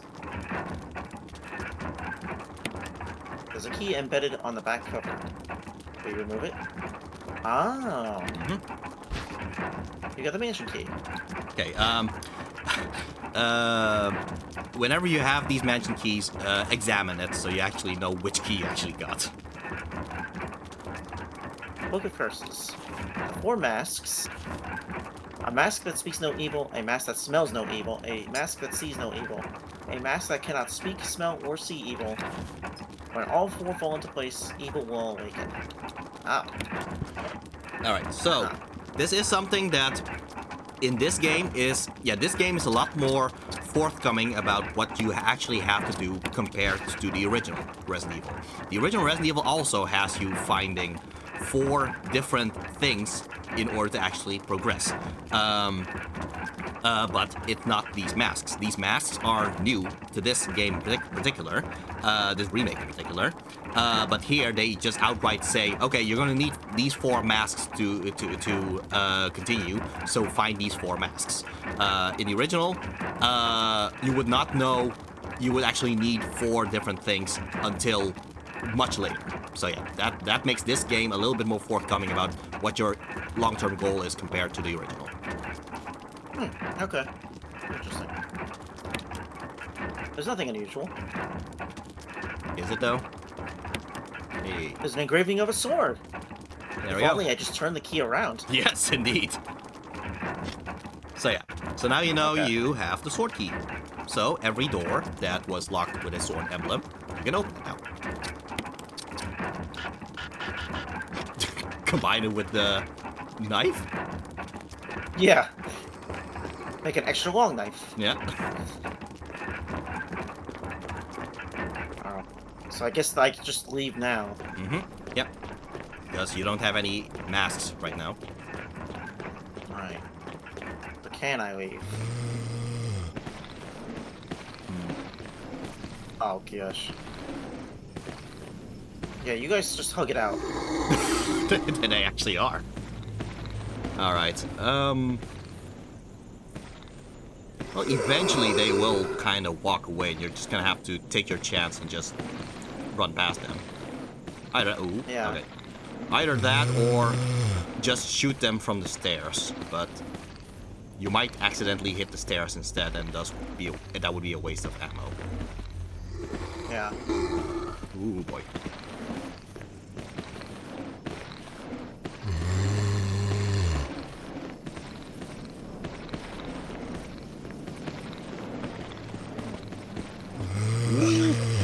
Nice. Good job. Ooh. Thank you. Alright. Anything over here? Yes, the box to the left, but I don't know why. Oh, there it is. There we go. Yeah. Will you take the shotgun shells? Yeah, you don't have a Oh. shotgun right now, but yeah, it would take an inventory slot right now if you actually do take this. That said, knowing where you actually are going to move, I think it might be useful to grab the shotgun shells now, because you are going to be capable of putting things in a box. Okay. But yeah, try getting out of here alive right now. No, oh, no. Oh. Okay, well, that's your dagger, so start running. Yeah. I had a feeling I wasn't gonna get out of that one. Yeah, well, at least you were able to get out of it without damage. Yes. Because even though you got grabbed, if you just use you only get damage the moment it actually bites you. While it's grabbing you, you don't get damage. Okay, that's good. Yeah. All right. Okay, so like I said, now you can open any of the doors that necessitated a sword key. My recommendation right now is to go to the second floor and try that door to the left that was locked, because I thought you were able to open it. Oh, Starlight says, I'm gonna go to bed, have fun, and good luck. I prepared Starlight View to continue. Okay, good. Nice. Thank you. Thank you, Starlight. Alright, so in that case, if we're gonna stay here, let's Yeah. go this way. Yeah. I'm gonna try not to guide too much, because it is meant to be a it is meant to be experienced, that you are a little bit lost at times. But I do guide. I will guide things if only because you've made so much progress. It would be a shame if you actually would lose all that progress at this point. Yes, that's the only reason I'm like, okay, let's keep... That's fine by me, because I don't want to die. Yeah. You use the sword key. Yeah. Okay. What's in here?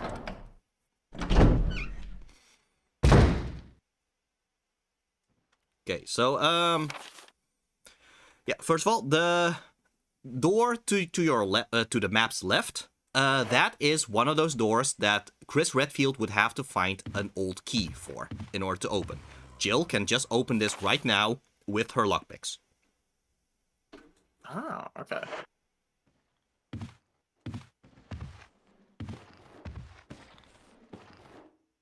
Use the lockpick. Okay, I would recommend not going out there right now, though.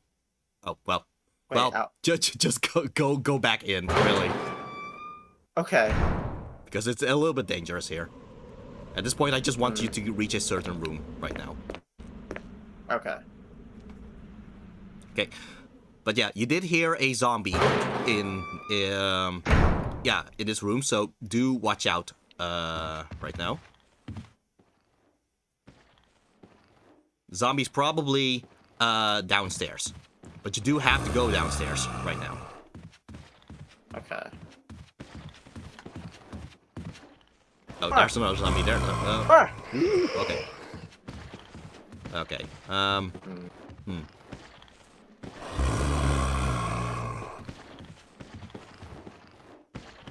Let's see what's. Just hop the fence. Honestly, she should have. I think the best thing to do right now is to go in the other door and just re-enter and just kind of respawn them back to where they are, to where they were, because it's easier to run past the one zombie on the stairs than to run past both of those zombies while they are in the same area. Okay. So that's good to know that'll give them a respawn. Yep. Okay, well in that case, let me hurry over here. Mm-hmm.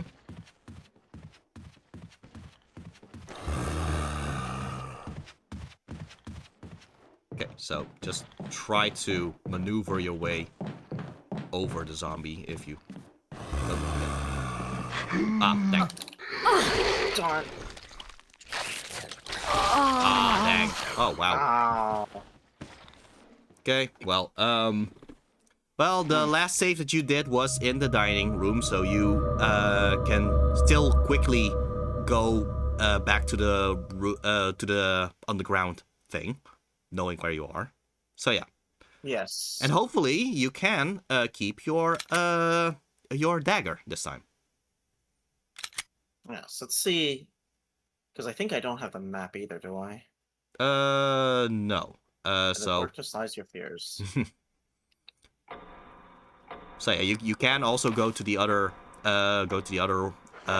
room just to grab the map, because well that's just a case of pushing the cabinet to grab the map. You're not really in danger there, so. Right. Okay.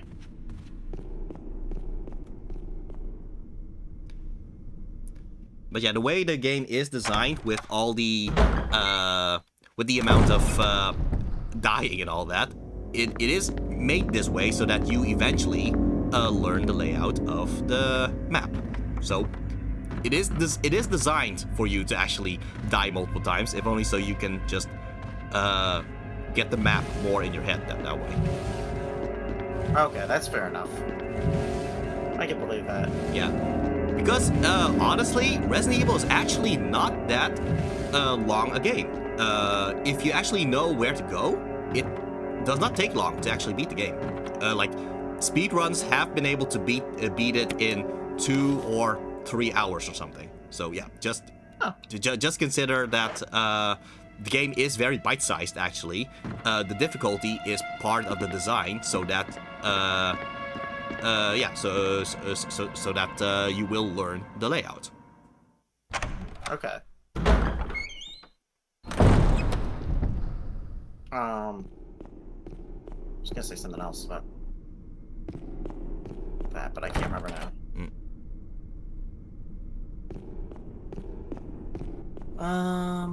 I think we went this way. Yes.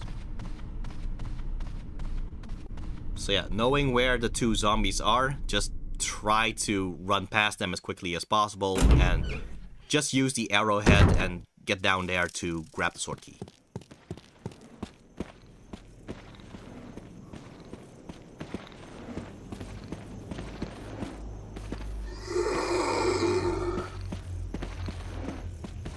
There we go. Nice. Yeah, you just stand there, dude. Mm-hmm. Oh, wait, I have to pause first. Mm-hmm. Oh, I didn't mean to do that again. Nope. Well, the game does pause while you are reading the thing, so at least the zombie isn't getting closer or anything. Yeah. You know what? Might as well just show you a little speedrun trick. Whenever you are on the stairs, keep periodically pressing the run button. Well, okay. Pressing the run button? Okay, like I wouldn't say mashing so much as just kind of press X, X, X, X, X, X, X, just tapping it a little bit while you're on the stairs. Funnily enough, that is actually a way to go up and down the stairs faster than if you just ran. Oh. It's a glitch, but it is something that speedrunners keep using. It'll also look, if you do it correctly, it'll almost look like it would almost look like Jill is kind of gliding up the stairs. Oh, okay.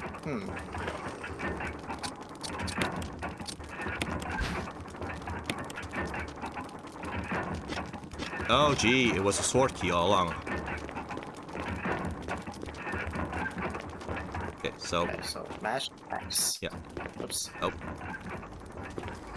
Do move forward while you're doing that. Yeah, move forward and mash X.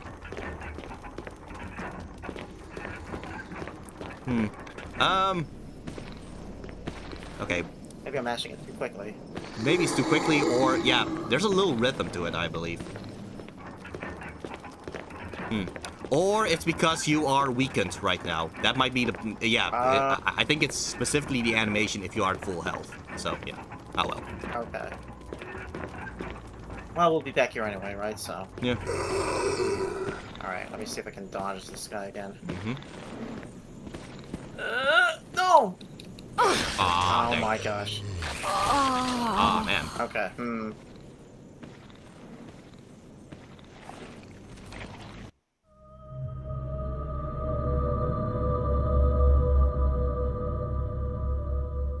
Well, we'll get there eventually. Eventually. Yeah. And also, yeah, shooting the zombies is still an option. Like, I know it is tempting to be frugal with your ammo and all that because of the limited ammo thing, but sometimes if it is a little bit too difficult to get past a zombie, really shooting it is going to be the best option. Yeah.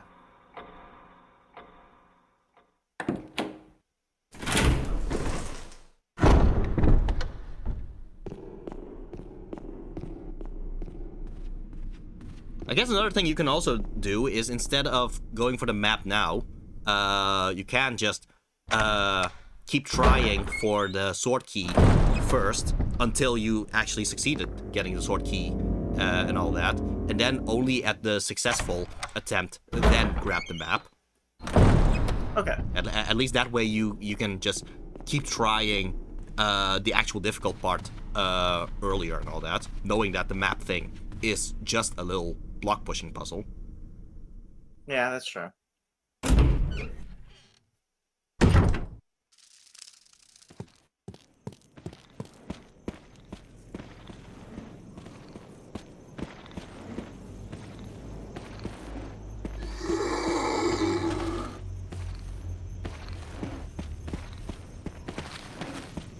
Okay. Don't notice me.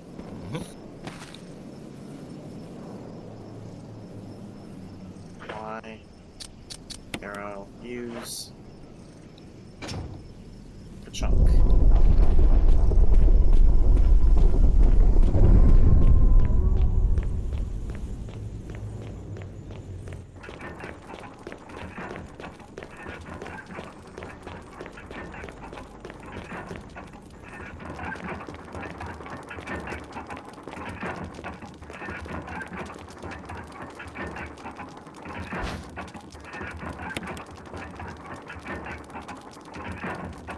Oh, calling it an eye for an eye, a tooth for a tooth. What does that mean? Honestly, even I have trouble actually figuring out why that is a clue there. And I know what you're actually supposed to do, so I would actually have no idea why the eye for an eye and tooth for a tooth is a thing there.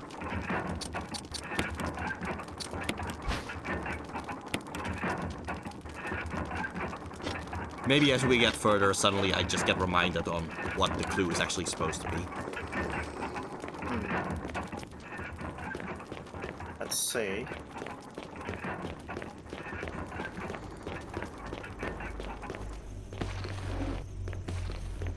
You're here, you are over here. Okay.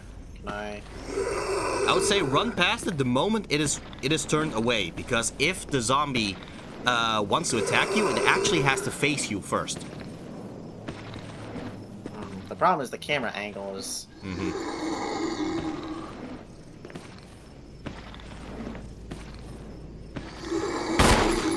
Oh, that, yeah. Or just, oh, yeah. Good. There we go. Alright, yeah. I guess the shotgun shells are not that worth at this point. I think safety is better at this point. Yeah, unfortunately. Okay. Okay, and now you can grab the I'll map. get the map. Yep. Yeah.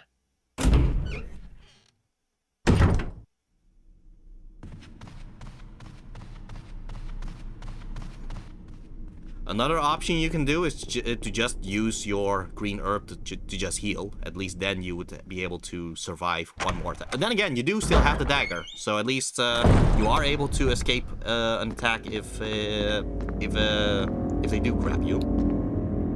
Yes. From the front, that is. Yeah, the last time I didn't get lucky because he got me from behind. Yeah.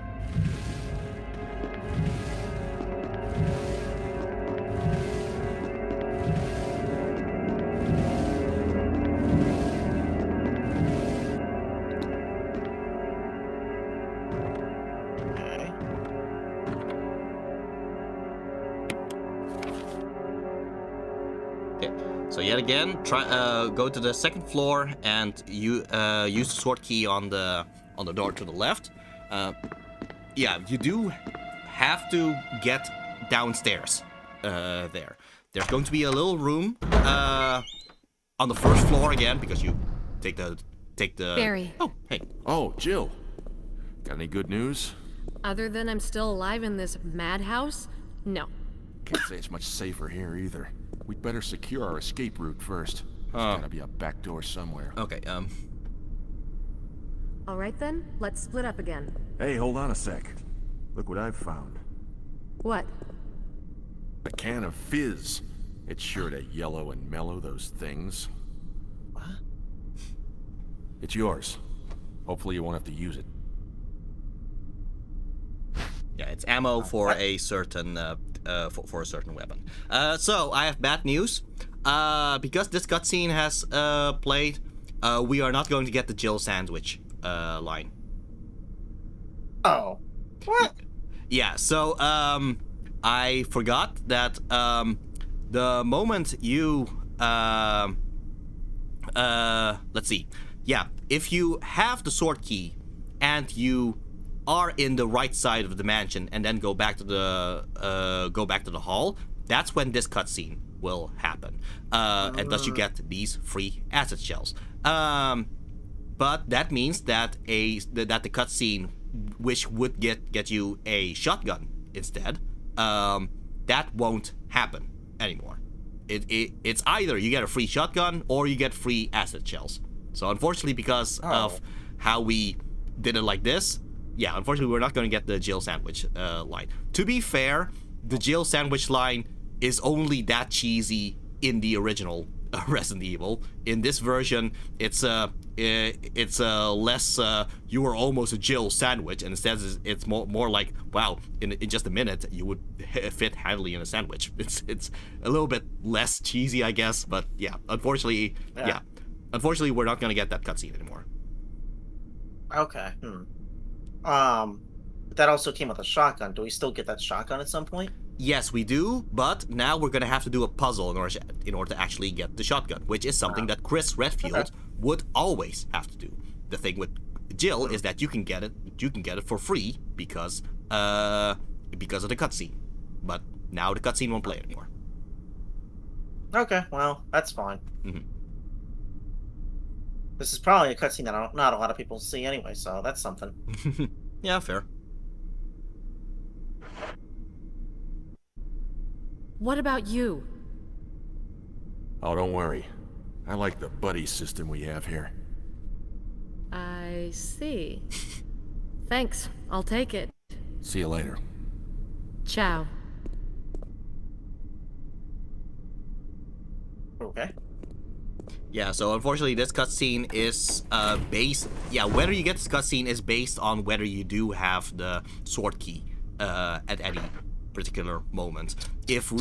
I guess in hindsight, if you did actually get the map before you actually grab the sword key, then this cutscene would not have played, and we would have actually had the chance to get the shotgun, the Jill sandwich line. So yeah, that's my mistake, but oh well. Those for the grenade launcher there, filled with sulfuric acid. Okay. So yeah, that's the kind of fizz that he was talking about. Interesting. It doesn't sound like you can drink it then. I don't think it's a good thing to drink them though. It's really weird they give you this now. Yeah, considering you don't have a grenade launcher yet. Yeah. That would be quite something if it somehow fit in that handgun. Yes. Okay, so... I'm not gonna try to die again, but if I die again, maybe I'll just skip the map and then Yeah, we'll that's try all. to go for Jill's sandwich. Yeah, also something to consider.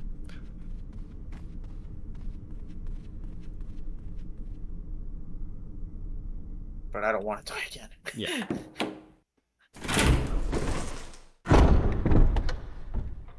Okay.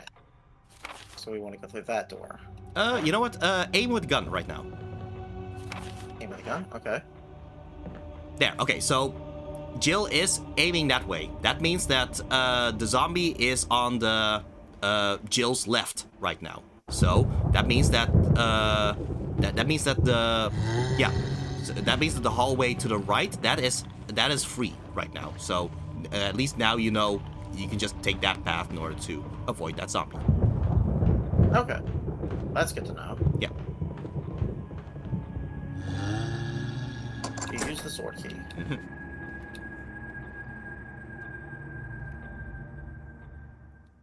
Also, the thing with whenever the zombies are on the stairs, they will not use their grab animation.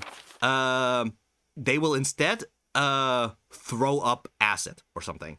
I don't know why they made it like that, but yeah, that is something to consider, that they will not do the grab animation as long as they are on the stairs, which makes it a little bit easier to run past them. Does the acid do the same amount of damage? Yes. So that is something, Okay. but at the very least, yeah, it does take them like half a second for them to actually start the animation of them throwing up acid. So at least that that gives you a chance to just run past them. Okay. Let's do this first. Mm-hmm. Unlock that.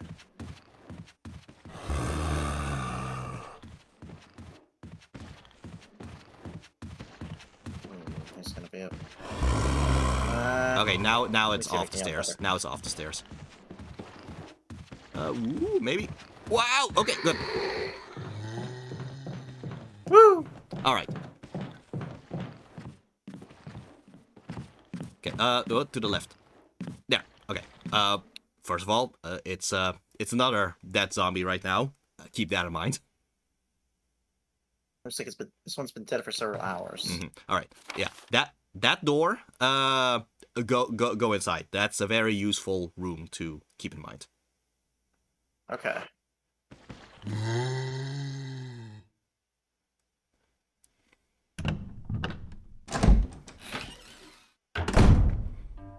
So this is one of the two safe rooms in the mansions. This is the safe room in the left side of the mansion. There's another safe room in the right side of the mansion. At least you will know that the zombies will never be inside this room. Not only that, this room also has a typewriter, and it has a box. You can use the box to store any of the items that you don't need at any particular moment, and thus saving you inventory slots. Okay. So for instance, this can of fizz. Yeah. And there's even a free first aid kit, first aid spray in it already, and 3 ink ribbons. So, yet again, my own personal recommendation is actually to, okay, at least this is how I do it. But usually I don't actually bring ink ribbons with me in my inventory. I always keep the ink ribbons in the boxes, and if I do want to save, that's when I take out 1 ink ribbon to use it to save, and then put the ink ribbon back in the box. If you do need to save in any of the typewriters that's not next to a box, well, yeah, then I would recommend actually bringing an ink ribbon with you. Personally, I try to only save in these safe areas, but that's just how I do it, just so I can be more just so I can be more optimized with my inventory space. So yeah, that's just how I do it. As for the knife, it's usually, for me at least, I think it's actually more useful to just not bring the survival knife with you and just have the inventory space instead. Because again, the survival knife is only there for if you actually run out of ammo. But if you do things correctly in the first place, you would never run out of ammo in the first place. But then again, it is possible that you do make a few mistakes and end up with no ammo. Well, that if I play it, I just consider that my own punishment, really, if that's the case. So yeah, but that's just how I play it. You can make your own decisions on how you do things, but as for me, I prefer more inventory space than the backup of the knife in this game. That's for me. Okay, that makes sense. Yeah, I agree. I feel like because I'm still trying to learn it, I don't want to be up close with him anyway, so I'm okay with boxing the knife as well. All right then. Yeah. So I'll stick with the gun, and obviously, let me put the key away. Then I can't go anywhere. Yeah, that's something you can do if you want, but I wouldn't recommend it. I guess I'll keep the green herb because I'm still looking for the red herb to make it useful. Oh, but yeah, if you do want to save, I would recommend at the very least having 1 ink ribbon right now just to use it. Oh yeah. Okay. Okay, yeah, you'll just grab all 5 of them, and then you can just put the remaining 4 back in the box, I guess. Yeah. Before we do that, let's examine. First aid spray. A medicinal spray that can heal wounds completely. Yeah. Okay. So yeah, the medicinal spray is essentially its own combination of green and red. It is a full heal. Ah, okay. Well, I feel like I need to use it then because I'm just constantly on the edge. Okay. Sinatriopa. First aid life save. This is how you can make your own. Yeah, so there's a recipe there for anyone interested, I guess. Yeah. So that brings you up to fine. Yep. And fine is the top one? That's the in most this health you can have? in this game, yeah, fine is the top one. Okay. But yeah, oh, hey. Special instructions for the disposal of dead bodies. We have new information regarding those beings. They may appear to be dead, but in fact they are able to come back to life. However, there are ways to prevent them from becoming active again. Currently, there are 2 known methods to cease their resurrection. 1, incineration. 2, destruction of the head. If further methods are discovered, you will be notified immediately. Alright, yeah. Meanwhile, to those of you who still have the will to live, oil has been placed on the first floor of the mansion. Take as much as you need. Oil. Yeah, I'll talk more about that after this. Okay. You'll need something to light it with, which you'll need to find by yourself. Alright, Okay. so here's yet again a difference between Jill Valentine and Chris Redfield. Jill Valentine gets the lockpick, and thus she would have an easier time actually getting past all those doors, which Chris will actually have to find. Would actually have to find old keys for. So that's a benefit for her. A benefit for Chris is that Chris will have a lighter on him that does not fill up an inventory space. So that means that he will always have a lighter with him. Why is that important? Because if you want to dispose of a body, you're going to have to use one oil can and then use the lighter. So for Jill, that will be 2 different inventory slots that she's going to need in order to dispose of a body. Whereas with Chris, you only need to grab the oil because the lighter is just something that he has for free. So yeah, that is something that Chris benefits of compared to Jill. Why do you want to get rid of bodies though? Well, I did point out that there's been some dead bodies here and there, and some of them are a little bit more red compared to the other. Yeah, that is a new thing that's only in the remake and not in the original, and that's something called Crimson Heads. The idea of Crimson Heads is that after you have killed a zombie for a bit, they have a chance, I don't know if it's a 50-50 chance, but there's a certain ratio of a chance that they, instead of dying permanently, that after a few hours or something, they will actually rise back up and be stronger. That is why you would want to actually, if you are going to kill a zombie, to dispose of it completely by incinerating it. However, there's a limited amount of oil in this mansion, and you also have to have the lighter with you. For Jill, you're gonna have to find the lighter, but yeah, there's only a limited amount of oil to incinerate zombies, and there's more zombies than there are oils. So yeah, it is impossible, in theory, to on a first playthrough to actually incinerate every zombie in this whole mansion. So you're going to have to make decisions whether you are actually going to incinerate a zombie or to just leave it there, and maybe it will even turn to a Crimson Head. So yeah. Okay. Or so any zombie. Yeah. Oh wait. Or it did also mention that you can also just destroy the head. Yeah. If you actually shoot at a zombie, it is possible that just with a critical hit that you actually blow up their heads. But that's something that you can't control. That's just something that's up to chance. So yeah. Okay. So if their head is destroyed, then they won't be able to return as Crimson Heads because, well, Crimson Heads. It would be difficult to be a Crimson Head if you don't have a head. So yeah. Okay. Now, so you said that they will, if a zombie is left alone for long enough, there's a chance it becomes a Crimson Head, right? Chance, yeah. Okay. And you said it might take hours. Is that in-game hours or is that real-life hours? In-game hours, but it is random how many hours. Okay. So it just will vary. There's not really a way for you to know. Yeah. Specifically. Okay. Yeah.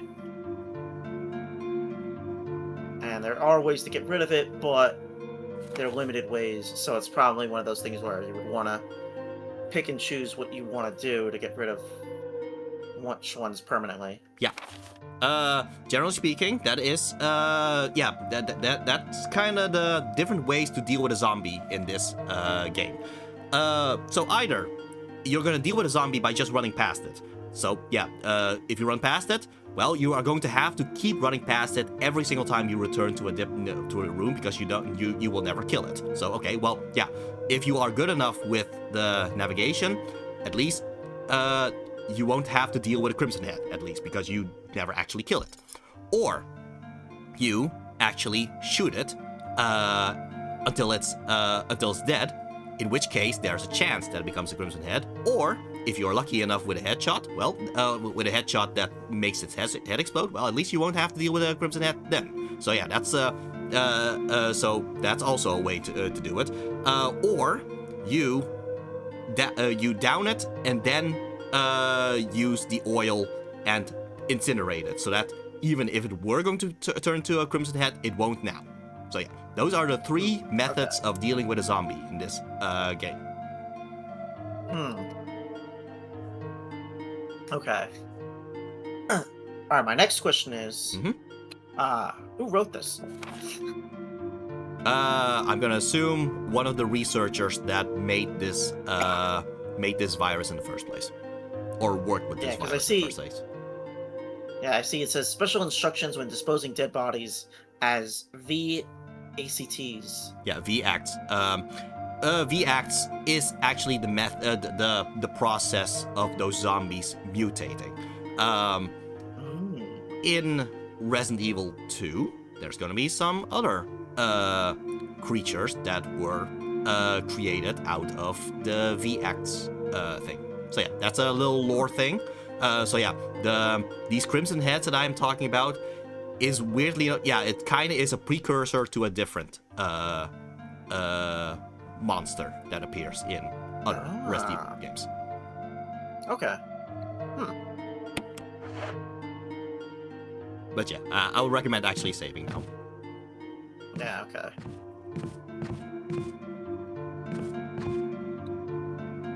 It's an old typewriter.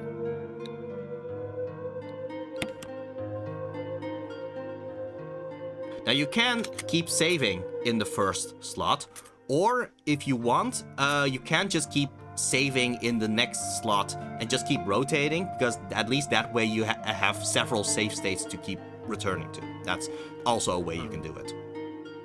Okay. The number is the amount of times you have used the typewriter. So I've used 2 typewriters so far. Yeah.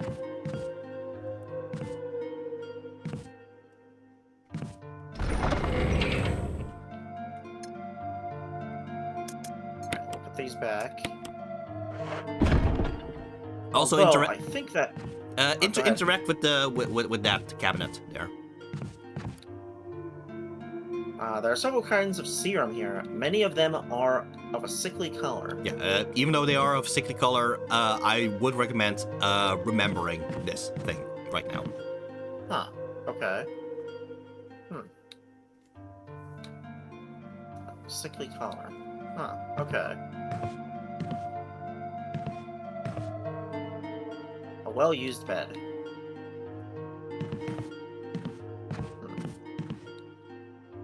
The shelf is full of pills and elixirs you've never seen. Many of them have changed colors. Oh. Do they normally do that? I guess if it's been a long while, I guess. I guess nobody's been using this mansion, even though somebody clearly used it, because it's got a slide on. Strange. Alright. Well, I think this is a good place to stop for now. Yeah, you were able to progress enough in order to get the sword key, and you reached the safe room. So I think that it is a good progress for a start. Yeah. At least we didn't take too many deaths to get here. Yeah. But I personally, I kind of consider the deaths to be kind of part of the process of getting used to the game, really. Yeah. And now that we have an item box room here in the whole typewriter, I think that'll make it easier for the next few streams, just to have like a place where it's like, okay, I can go back here and rest if I need to, or at least make a game plan for where I want to go next. Yeah, exactly. And also, now you also know that there is an additional safe room somewhere on the right wing. So just kind of keep that in mind. Yes. Okay. All right. All right. Well, I guess we can move on to the regular chatting screen and say our farewells here. Yes, indeed. Let's see. How are things looking here? Well, I think it's possible for you to do a raid. I feel like. Okay. Let me see.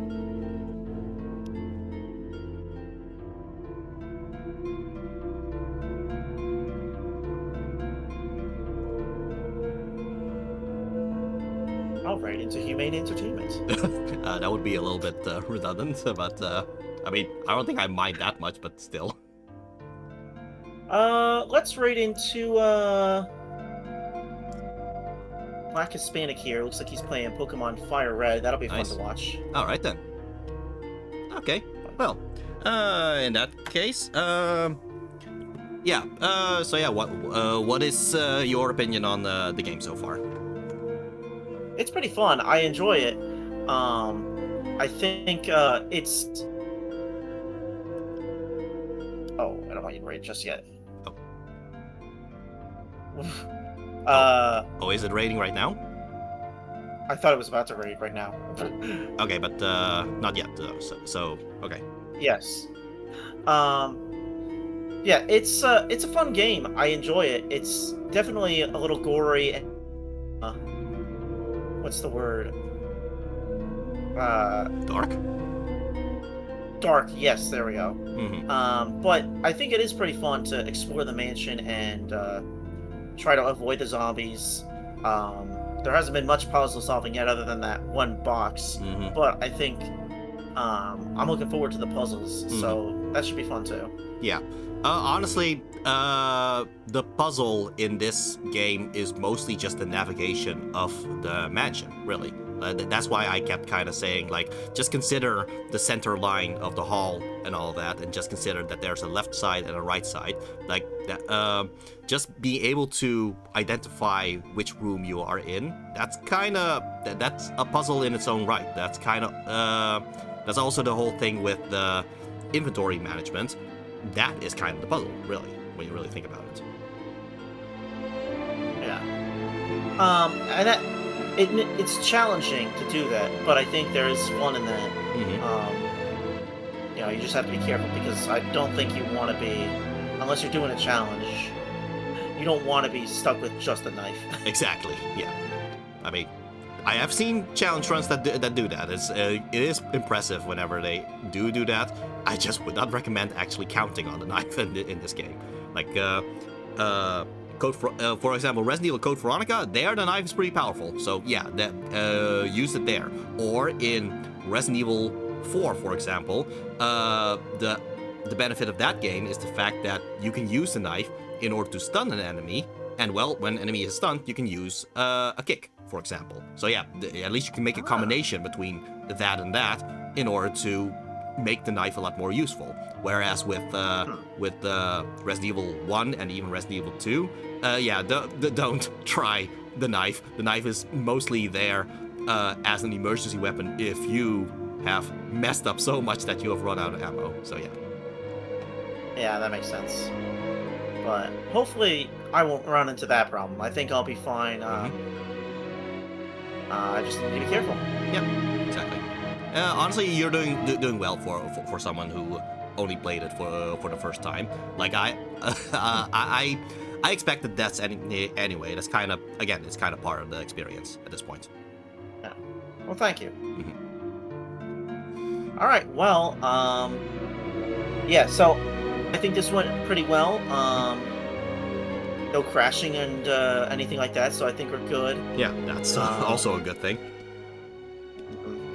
The next time I'd be streaming might be on Friday. I'd like to continue doing Hollow Knight. I feel like I've got a rhythm on Friday. Nice. All right.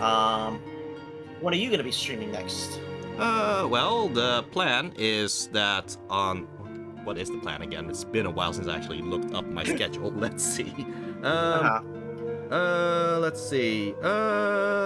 Oh, right. Yeah, that's what I was gonna do. All right. So on Sunday, I am going to stream the arcade Shinobi and Shadow Dancer Secret of Shinobi, which you could consider is the first actual sequel to Shinobi. Yeah. So I love the new Shinobi game, but I've been a fan of the originals. So yeah, I guess this is me deciding to actually showcase the originals. So yeah. Nice. But the arcade Shinobi is very short if you actually do know how to play it. So that's why I figured let's do Shinobi and then also Shadow Dancer. Okay, Yeah. makes sense. Yeah. As for Mondays, well, as mentioned at the beginning, I am streaming the Alien Isolation. So yeah. So that's also the next thing. Next Monday is going to be Alien Isolation Chapter 6 to 10. Interesting. Yeah, I've been watching some of his streams so far. It's been pretty exciting. You know, there's definitely some scariness to that too, but it's pretty fun. I would definitely say watch it if you like this sort of horror vibes. Yeah. I think Alien Isolation is a bit of an underrated game, so definitely definitely check it out. Check out the stream. Yeah, definitely one of my favorite stealth horror games. So yeah. Yeah. All right then. All right. So yeah, anything else you want to say before we start the raid then? No, I think we're all set. You got any last words? All right. Well, my last words are as usual. So remember, if you strive to be better than your enemies, be better for your friends, and be better than yourself. Take care and see ya. Farewell.